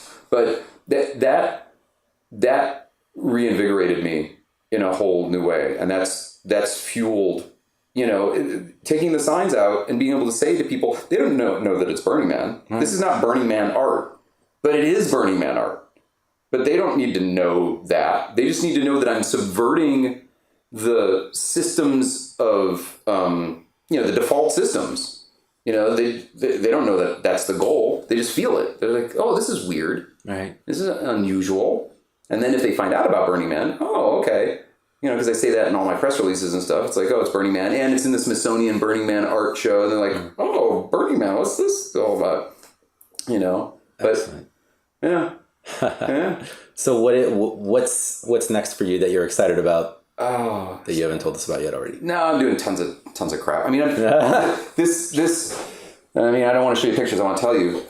But it's this thing about the mirrors. I've got a proposal for a sculpture that's a 15-foot high, 20-foot wide stainless steel flag, right? American flag. And I've got this whole notion of, America is something that it unites us. We're all Americans, and it's something that we might all be proud of in some way. But it also divides us, and it creates a lot of shame. It's like, okay, that's complex. Yeah. This goes back to what we were talking about with complexity. America is complex, and it's like I'm really proud and I'm really ashamed. It's like I can sit and talk to somebody about like how much they're like, oh, America sucks right now. It's like, yeah, you're sitting here with me, like, and we're eating avocado toast. And you're telling me that America sucks. I'm like, you need to check what's going on here because it's pretty freaking amazing. Yeah. Like, it's unbelievable how amazing it is. Now, does that mean that I'm approving of no, there are parts I'm super ashamed of, and they're disgusting and terrible. But how can we hold both of those? So it's this idea of this giant stainless steel American flag. It's reflective, so you see yourself in it, but it's etched. The flag element of it is sandblasted into the stainless steel, and it's sandblasted names. Right. So all of these names are names of these complex Americans that could be your hero or could be your villain. And it's really this reflection of you. Yeah. So it's this complexity that is America. So it's this big uniter that you come up to and you're like, oh, an American flag. But it's also this barrier, right? Because if you're standing on one side of it and I'm on the other side of it, it's actually a big wall of American flags. It's called United Divider. And so I did a whole show of a bunch of portraits of people who are named in it. And then I've done models of it, and I've done mock-ups of it, and I did, done all this, you can go on my website, and you can see pictures of it. What does the website say? Well, if you go to scottfroschauer.com, and SCOTTFROSCHAUER.com, you can see that show, and images of that work, and images of some of my older work. But that's the thing that I'm pushing on now. And so I'm working on some, I just had a solo show of all the portraits and all the pieces from that. And I'm working on some museum shows of that. So I'm excited about that. I'm excited about the stuff that makes me uncomfortable and digging into what makes me uncomfortable and trying to unpack that uncomfortableness. Like I said, complexity, I wouldn't have been able to really talk about it 5 years ago. Now I'm like, oh, complexity, uncomfortableness, those are the things that, that I'm trying to unlock in myself. And I'm trying to hold that complexity. I'm trying to hold that space for those complex ideas. How can I represent them? How can I take it and put it in a way that people can digest? Right. It's simple ways that, again, I think the portraits are gorgeous. So when somebody comes into the show and they see these gorgeous portraits of people that I've done, they're scrumptious. They're beautiful. It's like, okay, if that's all you get is that I do these beautiful mirrors that have all this depth and whatever to them, and you just walk out and you go, oh, those are really pretty. Okay, great. But I'm never going to get you to the complex, language that I'm using if I don't at least get you over, like you said, it's got to be beautiful. So it's like, okay, I have to do these beautiful pieces that then have this deeper story so I can entice you with the gorgeousness of it and then take you down this rabbit hole of, oh, this is what I'm really trying to sell you. I'm really telling you about, it's a mirror, it's you. This is a person. Who's he? What's he doing? Why you got a picture of him on your wall? It's beautiful. Yeah, it's fun. And this last question, because this is something that's been on my own mind for myself. Yeah. You ever long for simplicity? Whoa. Right? Yeah, well, interesting, right? So a great way to then tie it up is with bureaucracy, right? That I've got all of these works of art. I do all these street signs. The street signs are doing really well. I sell them to private collectors. I put them in cities. They do really well. But in order to fulfill all that, there's a huge bureaucracy of ordering and shipping and, blah, blah, blah. There's a million things. I mean, if you look around, you see nuts and bolts laying all around for attaching signs to poles and, the bureaucracy. And to me, the bureaucracy is the enemy of that simplicity, right? You build these networks and these systems in order to try and streamline all that, but it ends up being the enemy of the creative, right? The creative is coming up with, a new sign. Right. And that's what I want to be doing is I want to be sitting in front of my computer and drawing out something and maybe it's garbage and throw that away and then try another one and flexing that creative muscle. Right. The bureaucracy of making it is antithetical. It's the opposite of the creative force. It's the management force. And so, yeah, I mean, to me, simplicity is getting back to that, being able to sit in my studio and screw off with stuff and make mistakes and then move on from them and learn from them and then come up with something else and, you know, and figure out what's bothering me, you know, figure out what my lack is and trying to pick at that. If I'm busy ordering aluminum sheeting, I'm not sitting and thinking about, you know, the problem I've got with my dad, you know, or whatever, you know. So that's, I long for, you know, as much of that as I can get, you know. But I don't know. I gotta keep, you know, it's gotta be crazy. You know, I'm addicted to crazy. I'm coming to that same conclusion about myself. You know, let yourself off the hook, right? Let yourself off the hook. If you're make peace with it. Just this is who I am. You know, I love. I'm gonna drive up to LA and talk to some people. I don't know what I'm doing. I'm just going. I could just be laying around on the beach smoking weed today. That's right. Right. But you've weighed those two. Yeah. I wouldn't have it any other way. Yeah. Thank you so much, Scott. Thank you for everything you've done for the community. Thank you for your art. Thank you for this conversation. Thank you for just being a presence and being such an amazing leader and contributor to everything that we get to enjoy. So, Well, and thank you for finding what it is that fuels yourself and doing it.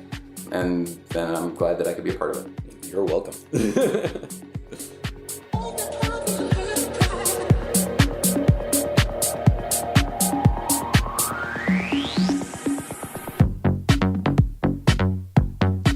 You are now listening to the sounds of Diva Danielle. This set was recorded in 2014. It's a massive 3-hour set that started late Wednesday night and went into Thursday sunrise at Camp Charlie's annual Unicorn Rampage. Apparently, Scott asked Danielle what the most Burning Man set ever was for her, and she said it was this one. Danielle, by the way, her dance floors are always absolutely bananas. And whenever she's spinning on Playa, like San Diego just shows the fuck up. We're playing about an hour of it here since it's freaking 3 hours. But to hear the rest, do visit soundcloud.com/Diva Danielle. That's one word, just like how it sounds. We'll also link over to it in the notes. We also have it saved on the Burner Podcast SoundCloud page. It's on a playlist there. Please do give us a like on Facebook and join the Facebook group and leave us some reviews on iTunes. All of these links are over at burnerpodcast.com.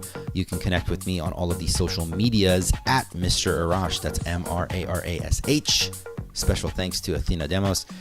Burner Podcast is produced by Rebel Dharma. Our associate producers are Tori Massey and Lee Hemingway, along with network music editor Navjeet Sarna. New shows released on the first and third Wednesdays, or Thursdays-ish of the month. I know, this one's again on a Thursday. We aim for Wednesday. It's been nutty. And it's available on all the podcast platforms. Our opening theme music, America's Horse with No Name Remix, is produced by DJ Joman. Check out his music over at soundcloud.com/DJ Joman.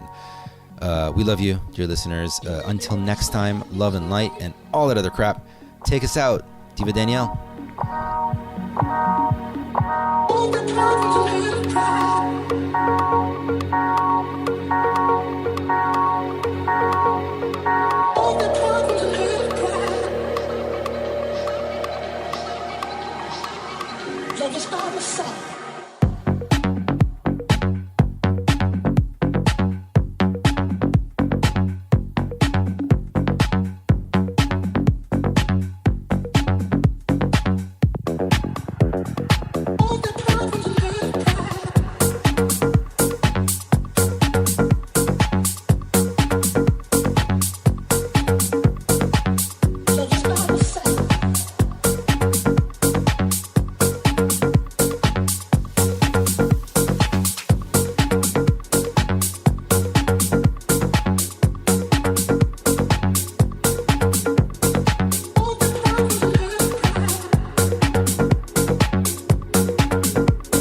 it all you need to feel this heat? To feel like everything's all that you dreamed? Is it all too much? Did you get enough? Does it set on fire all the things that you touch? And it fills me up, and it starts to shine, and I see it burn when you bring me sunlight.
And it fills me up, and it starts to shine, and I see it burn when you bring me sunlight.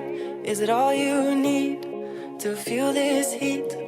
To feel like everything's all that you dreamed? Is it all too much? Did you get enough? Does it set on fire all the things that you touch? And it fills me up, and it starts to shine, and I see it burn when you bring me sunlight. And it fills me up, and it starts to shine, and I see it burn when you bring me sunlight. And it's all you need to feel this heat, to feel like everything's all that you dreamed. And is it all too much? Did you get enough? Does it set on fire all the things that you touch? And it fills me up, and it starts to shine, and I see it burn when you bring me sunlight.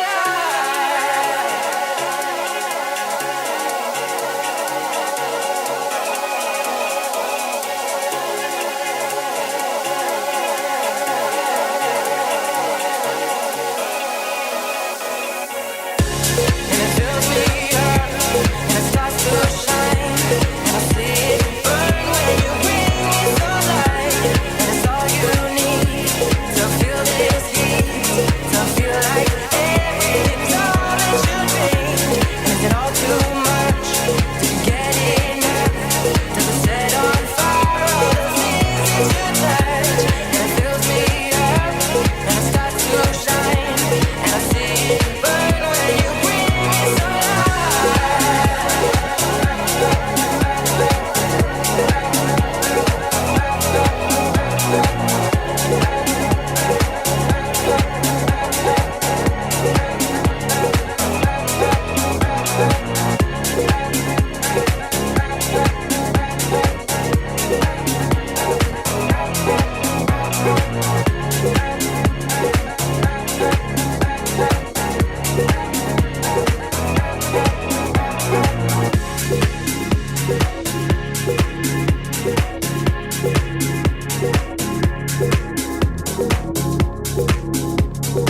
Follow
We've come a long, long way together. Through the hard times and the good, I have to celebrate you, baby.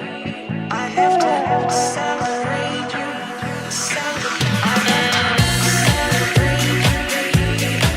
I have to celebrate you, baby. I have to celebrate you, baby. I have to celebrate you. Celebrate. I have to celebrate you, baby. I have to celebrate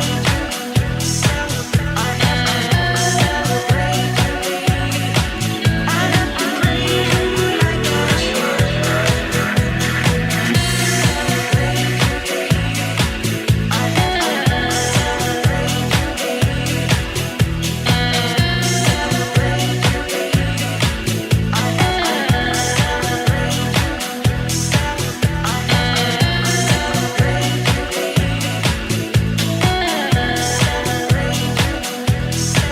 I have to celebrate you, baby. I have to praise you like I should.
I couldn't help it. I had to see you again, can't understand it. Just wanna feel you again, I couldn't help it. Guess I'm falling in love with you. I couldn't help it. I had to see you again, can't understand it. Just wanna feel you again, I couldn't help it. Guess I'm falling in love with you.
Just wanna feel you again, I couldn't help it. Guess I'm falling in love with you. I couldn't help it. I had to see you again, can't understand it. Just wanna feel you again, I couldn't help it. Guess I'm falling in love with you. I couldn't help it.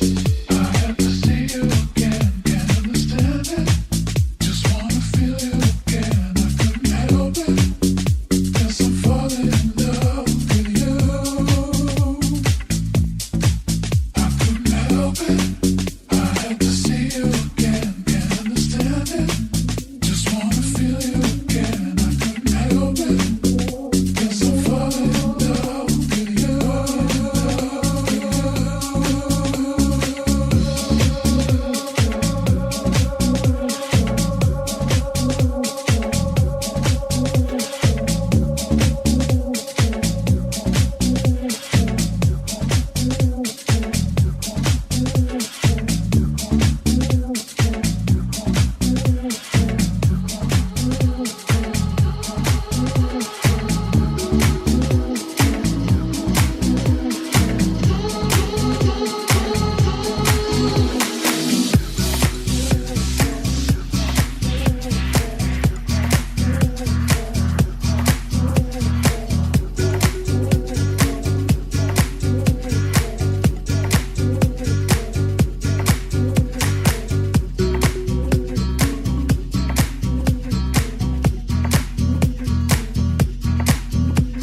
Everybody's happy.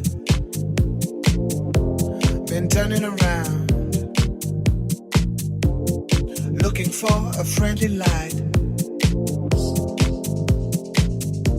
but I see nothing.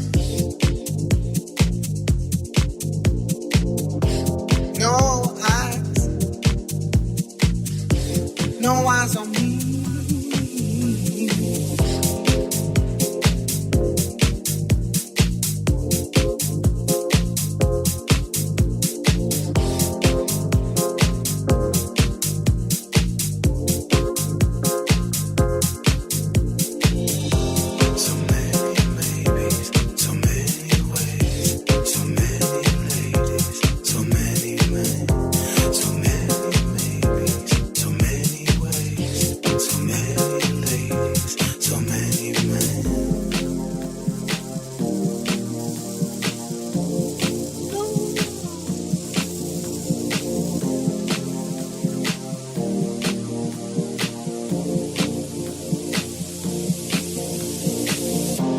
It's a lonely night, everybody's happy.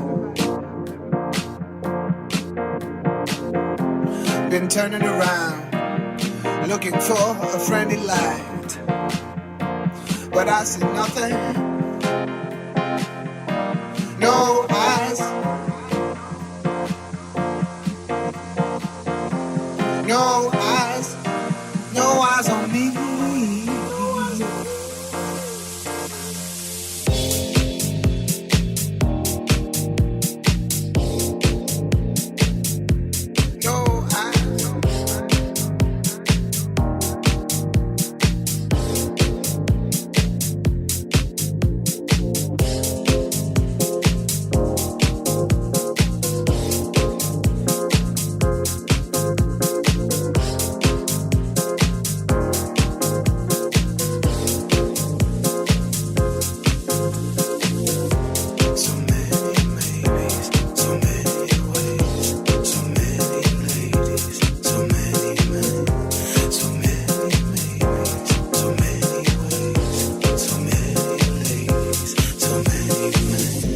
It's a lonely night,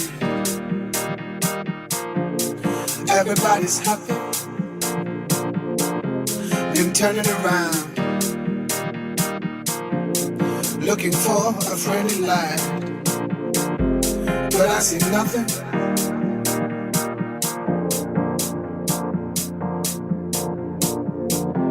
No eyes, no eyes on me.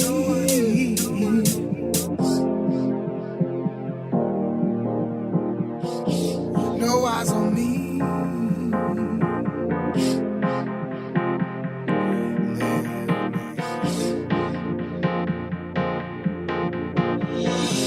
Can you see me lying?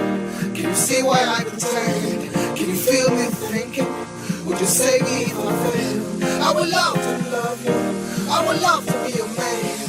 But your loneliness, please leave me.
Yesterday my life was filled with rain, sunny.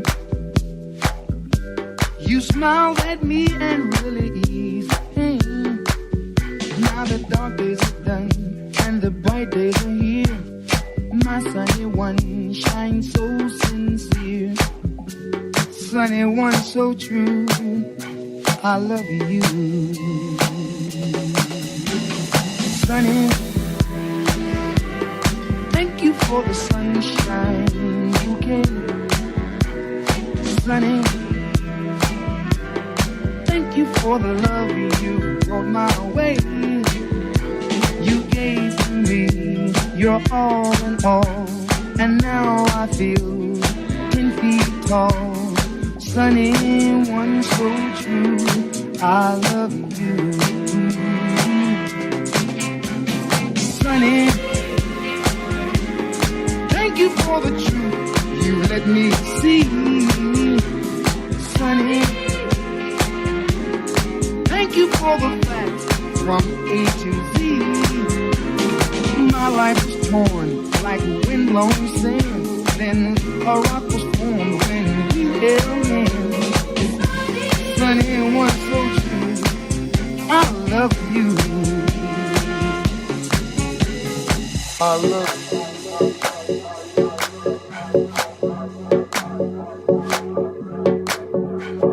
Sunny.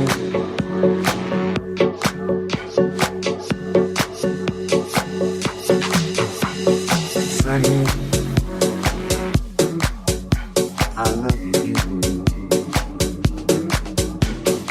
Sunny,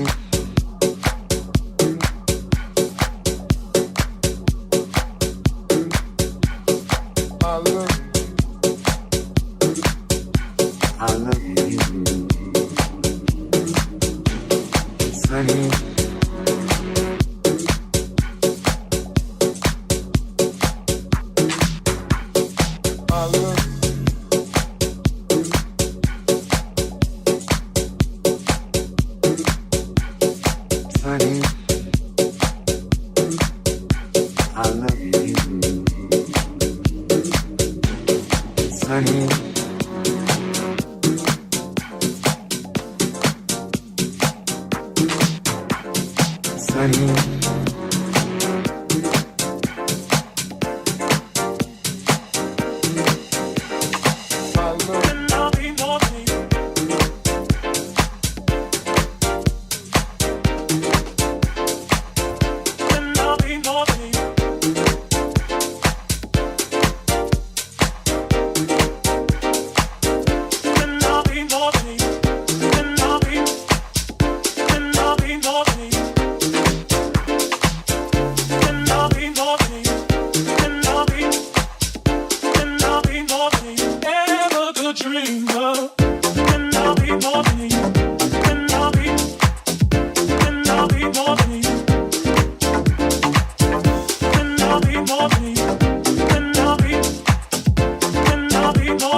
Yours truly. Music's the odyssey. It's here for you, for me. Magic. Just listen, let your life be free.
It's here for you, for me.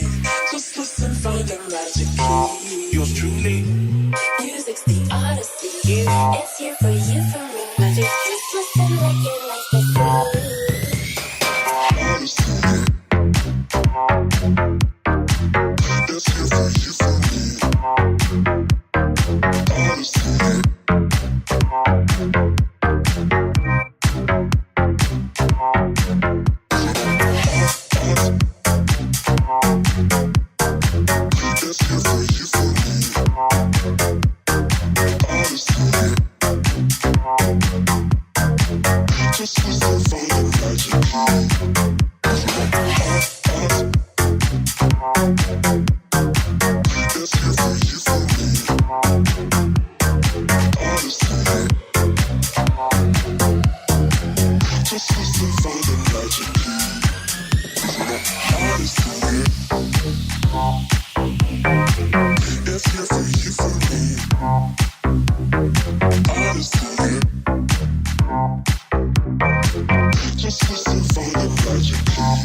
here for you, for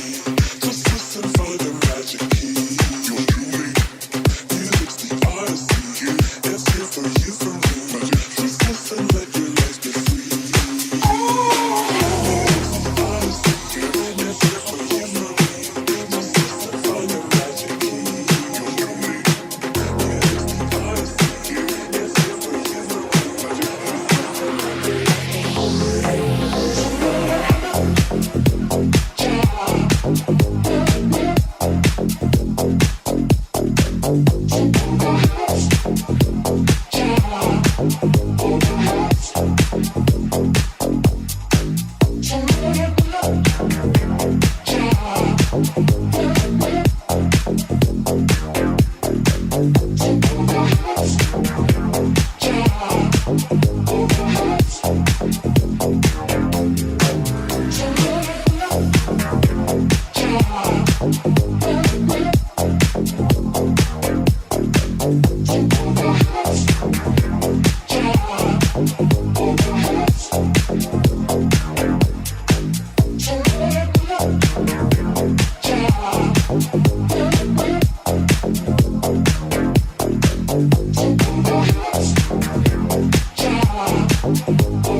You're perfect 10. I wanna get in. Can I get down so I can see? I like the way you work it.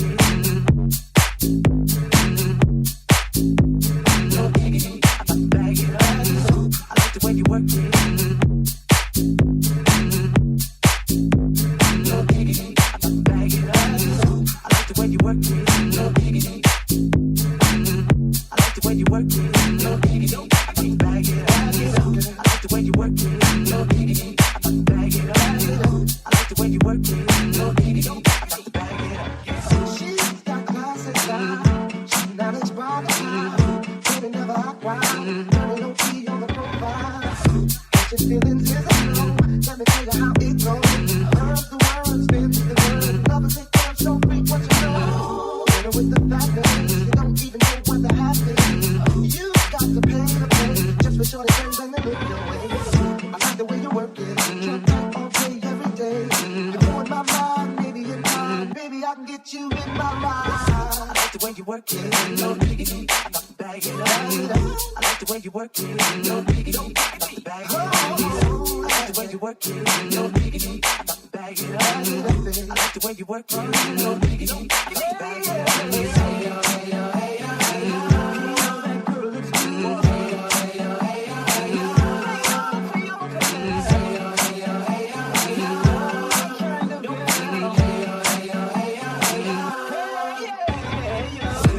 Way you work it.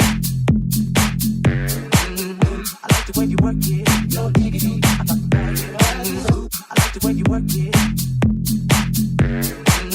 I like the way you work it.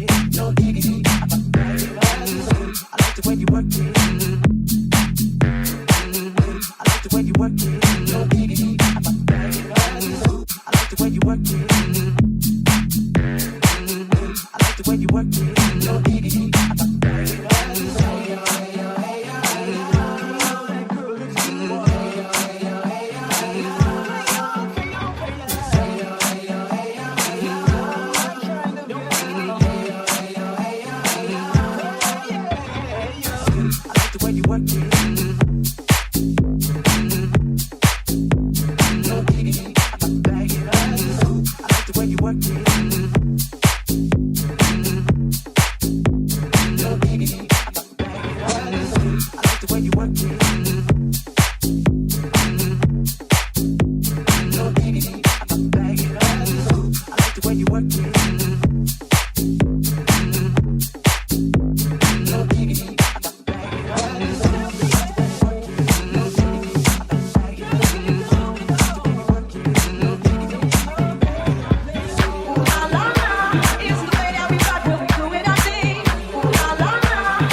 Sit 90 degrees underneath palm trees. Smoking weed as I burn my calories. Brooklyn rooftops, speak up Brooklyn TVs. Who that be? Enemy, wanna see the devil? From Hawaii to a fun, I run marathon like. Over my heart, I'm a true jumping unlike. Farrakhan reaches Delhi, Quran.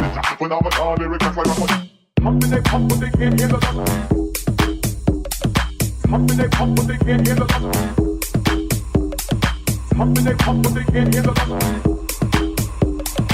Pumping, they pump, but they can't hear the love. Ooh la la, ooh la la la, it's the la la la, it's the la la la, it's the la la la, it's the la la la, it's the la la la, it's the la la la, ooh la la.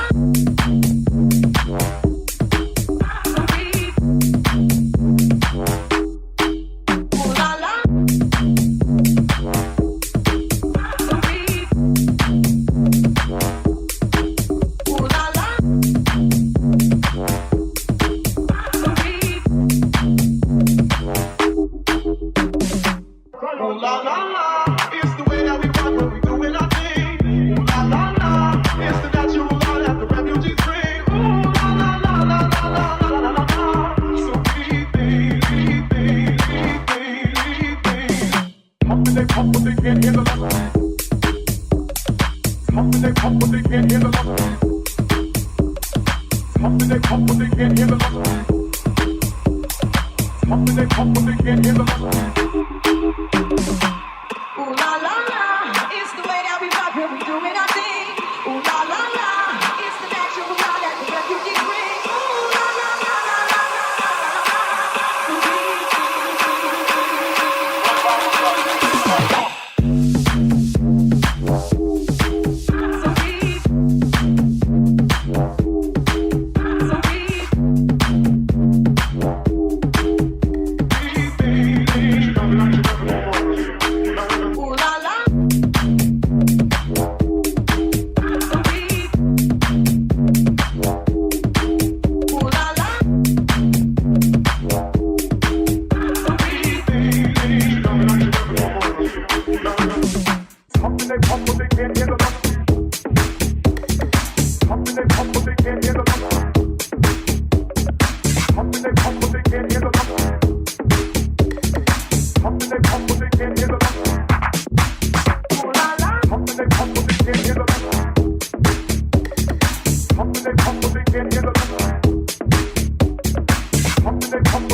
Ultrasonic, electronic, so melodic with harmonics.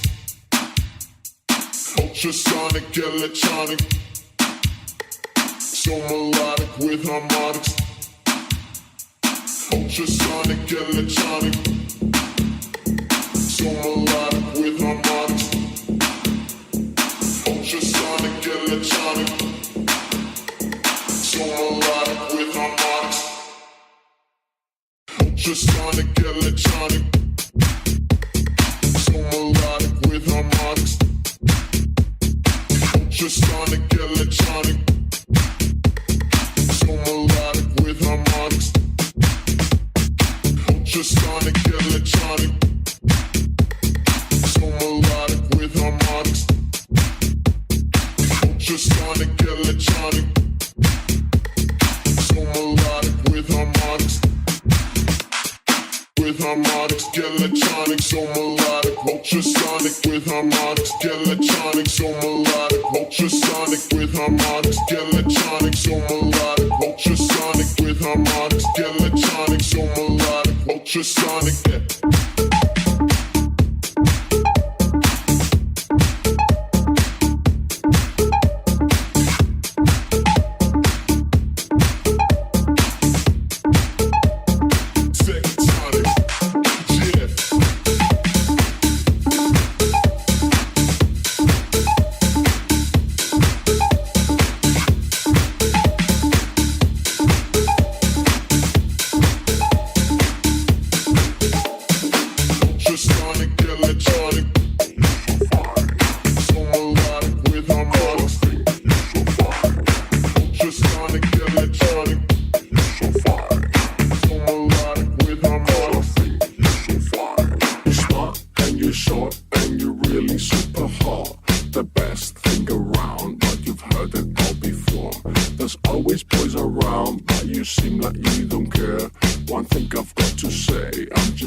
understand that you're really not my type. You're sweet and you're nice, and sometimes you dress so right that you have no chance to spend with me all night. I know you're kinda funny and your dreams are way up high, that you need a lot of money and to drive a supercar. You're really not my type, but I'll give it one more try, and I'll go with the flow, cause I think you're so fine.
I ain't leaving till they turn over the clothes. Check, baby, you're looking fine. I have you open all night like an IHOP.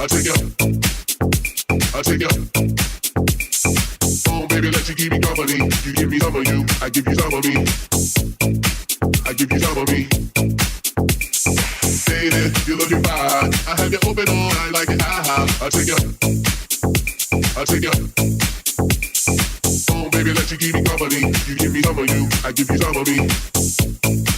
I give you some of me. I mean, oh my baby, I tell you all that you stepping on you. I mean, oh my baby, I tell you all that's like you stepping on you. I can tell the way you like it.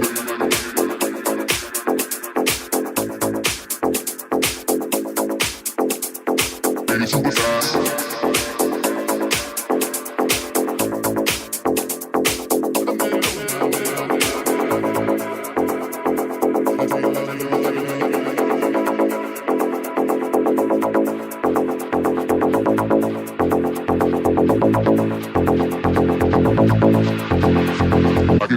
I get baby super size. Baby, you're looking fine. I have you open all night like an IHOP. I take you. Oh, baby, let you keep me company. You give me some of you. I give you some of me. I give you some of me. Baby, you're looking fine. I have you open all night like an IHOP. I take you. Oh, baby, let you keep me company. You give me some of you. I give you some of me. I give you some of me.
around the motherfucking night. I'm about to chop 10 racks on the chain and find a pretty bitch that I can do it in the range. I'm good. I put that on the hood. I'm good. I'm good. I put that on the hood. I'm good. I'm good. I put that on the hood. I'm good. I'm good. I put that on the hood.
give you the world. Till forever I'll be your girl. Just like honey, I'm so sweet. Satisfy your every need.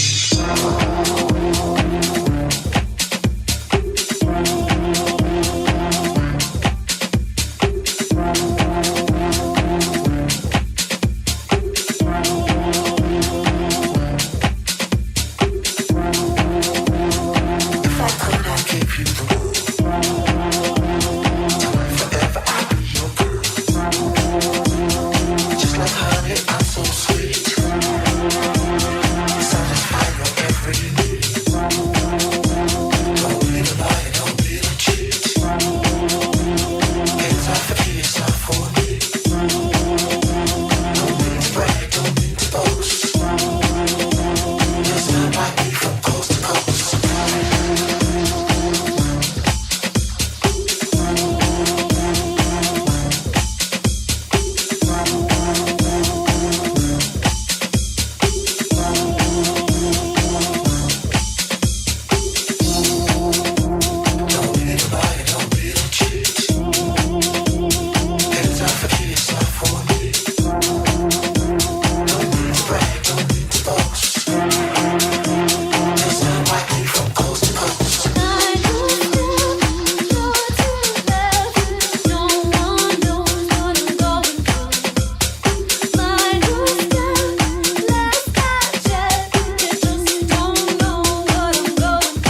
be fair?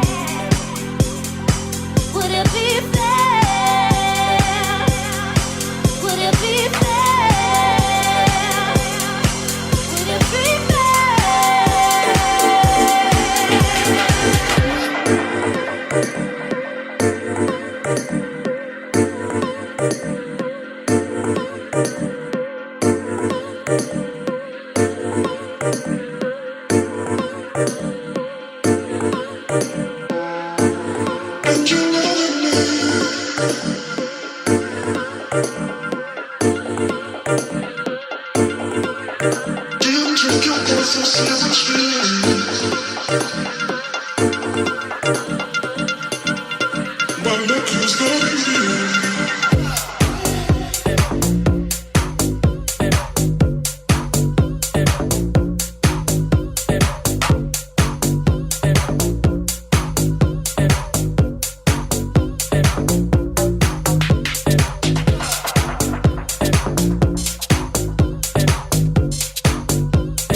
Love this beat.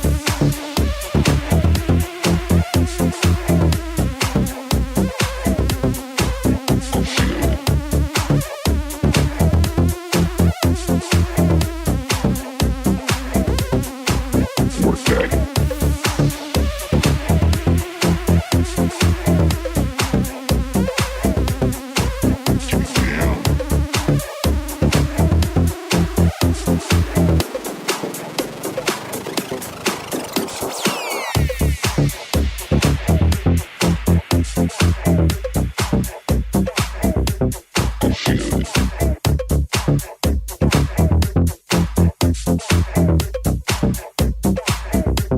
Work that.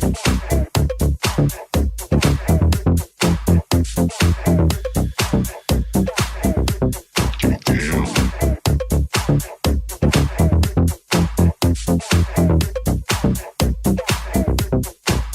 Love this beat.